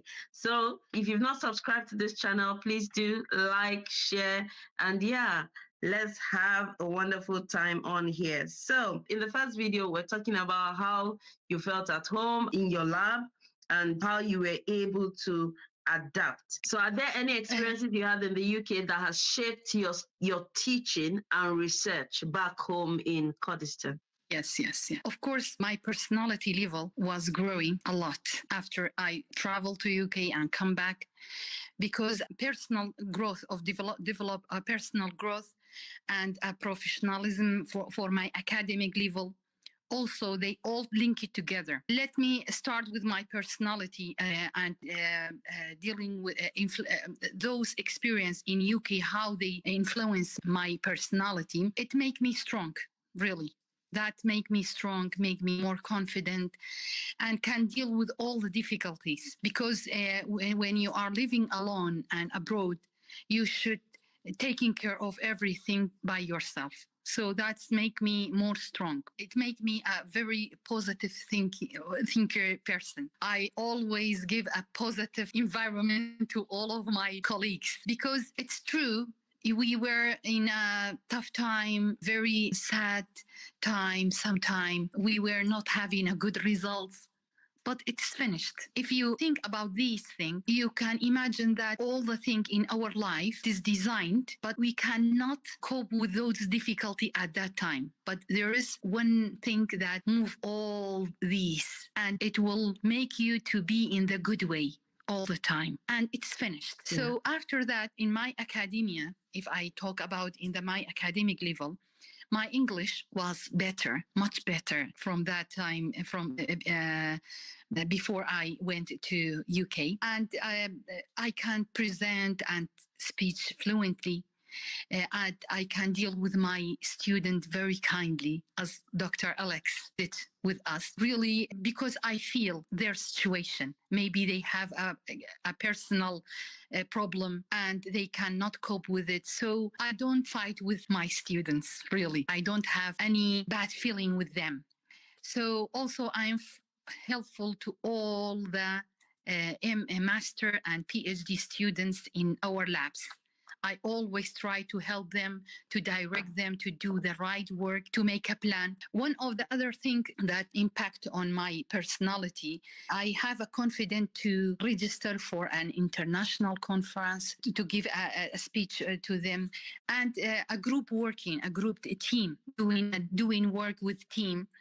That is one of the very good things that I learned with our team, that we were together. Also, I have a good experience to following up up-to-date research and making a knowledge, giving seminar to other colleagues to be also up-to-date. So I am always kind in giving any information to all of my students, and that's it. So it was a very good experience to me, and wow. It will build a lot of things in me. Oh, that's so good. Are there any specific skills that you gained during your time in the UK that is particularly valuable now in your academic career? Yes, because my program, it was a split side PhD. The writing plan in my university, it was totally different from the University of Nottingham, and that make my academic writing is better in comparison to other colleagues that we have it now. Also, for example, different program that we use to do our research, from the bioinformatics, from the biostatistic, using Prism, for example, Prism, GraphPath, Prism. That was a very good application that I used for software to do my statistic work, and also some other technique, lab technique, tissue culture technique, more doing real-time PCR, for example, was very useful for me, really, as an academician, and for my career, it built a lot on it. So it was a very good thing. Also, it was not so popular to make a group work together in my university.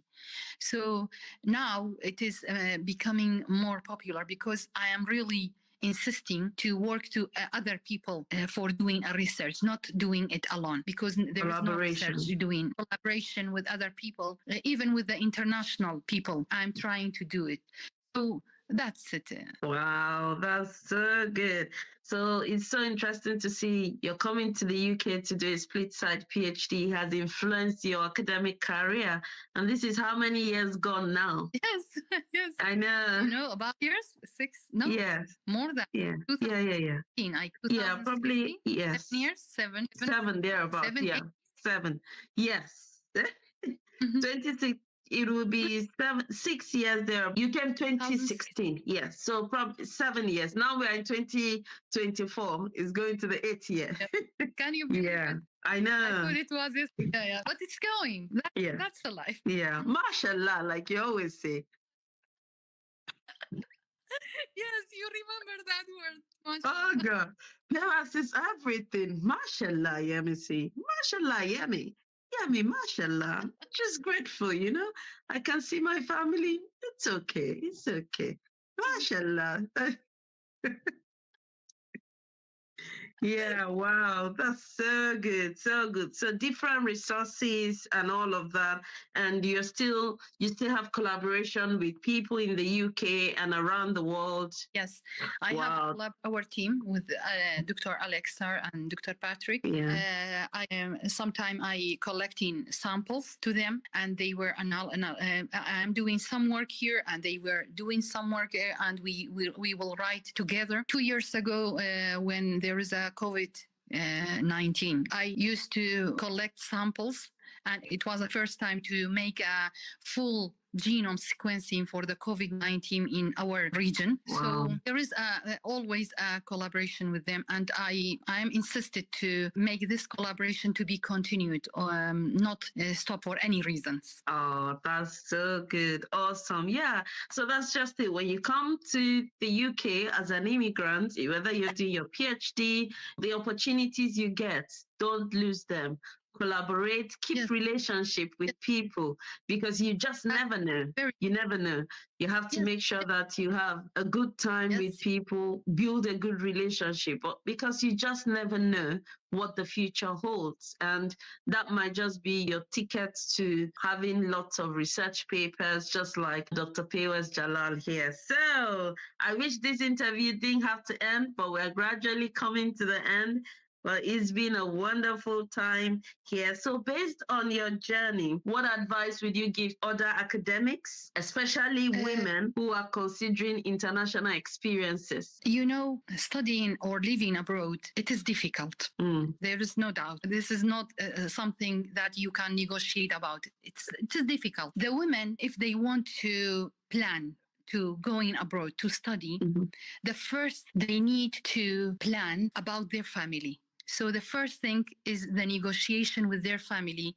What will be their next life for example, for 1 year, for 2 years outward. So that's the very good thing to do. Then talking about and going, you know, there is many group of people now having a group channel to you can benefit from their experience when they were abroad, how they can cope or deal with the problems or difficulties. That would be very helpful, really. Asking for help is not something that we must shame about it. You can ask for help from your team that you want to go work with them. You must make a benefit from the electronic, from the video call, from texting, and that will be very helpful, because I was benefit from that. Calling, making a video call with my kids, talking about their activity during the day, what should they do, what should they make. So that's make with a plan. And at the end, you must consider that you are working for your children, for you yourself at the beginning, then for the future of your kids. So you are doing something important. You must be proud of yourself to do something like that, going abroad and doing so many things, facing many difficulty and challenges, but at the end, it will end. Yes. Right? Yes. Yes. So I think the most important thing is to going with the people that asking with the people that going abroad, making contact. For example, one of my friends was very helpful. Her name, Dr. Shilan. She is now in another university. She was very helpful because before I went there, I contacted her to make a facility for me to have accommodation, to make my university card. And when I came there, she showed me all the city, when I can get the bus, where is the how is the direction, because it looked like that you are going to the deep of the sea.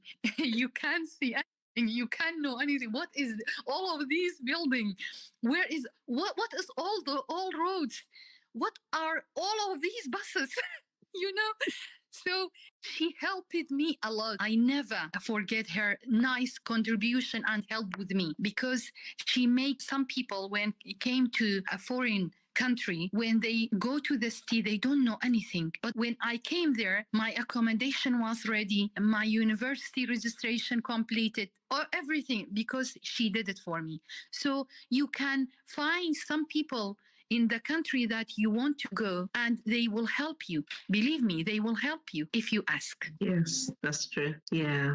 Wow. So always ask for help. If you're interested in doing a split side PhD, or you want to come abroad, it might be UK, it might be anywhere, or you even want to go from UK to Kurdistan, anywhere, reach out to somebody that is in the country already. You might not know anyone, but that's why we've got LinkedIn. Find somebody in the university, and most universities we always have like a support team that you can always reach out to. And back then there was an international office where you could go to in the student services. And if you go to student services, before you know what's going on, you find someone from your country.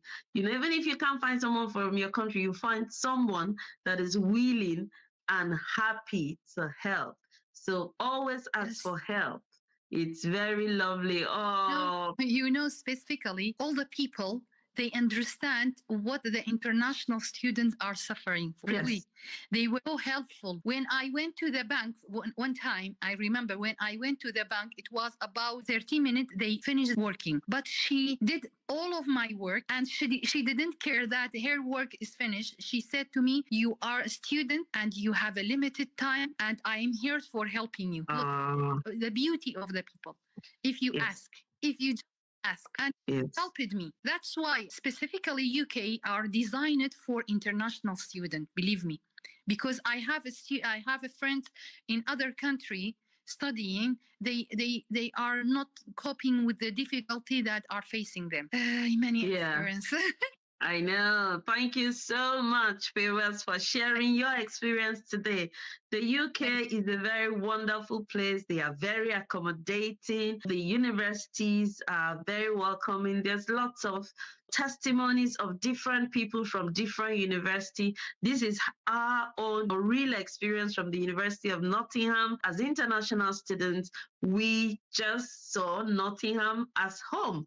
We saw the University of Nottingham as home, and we succeeded and thrived in that community because the community was there for us.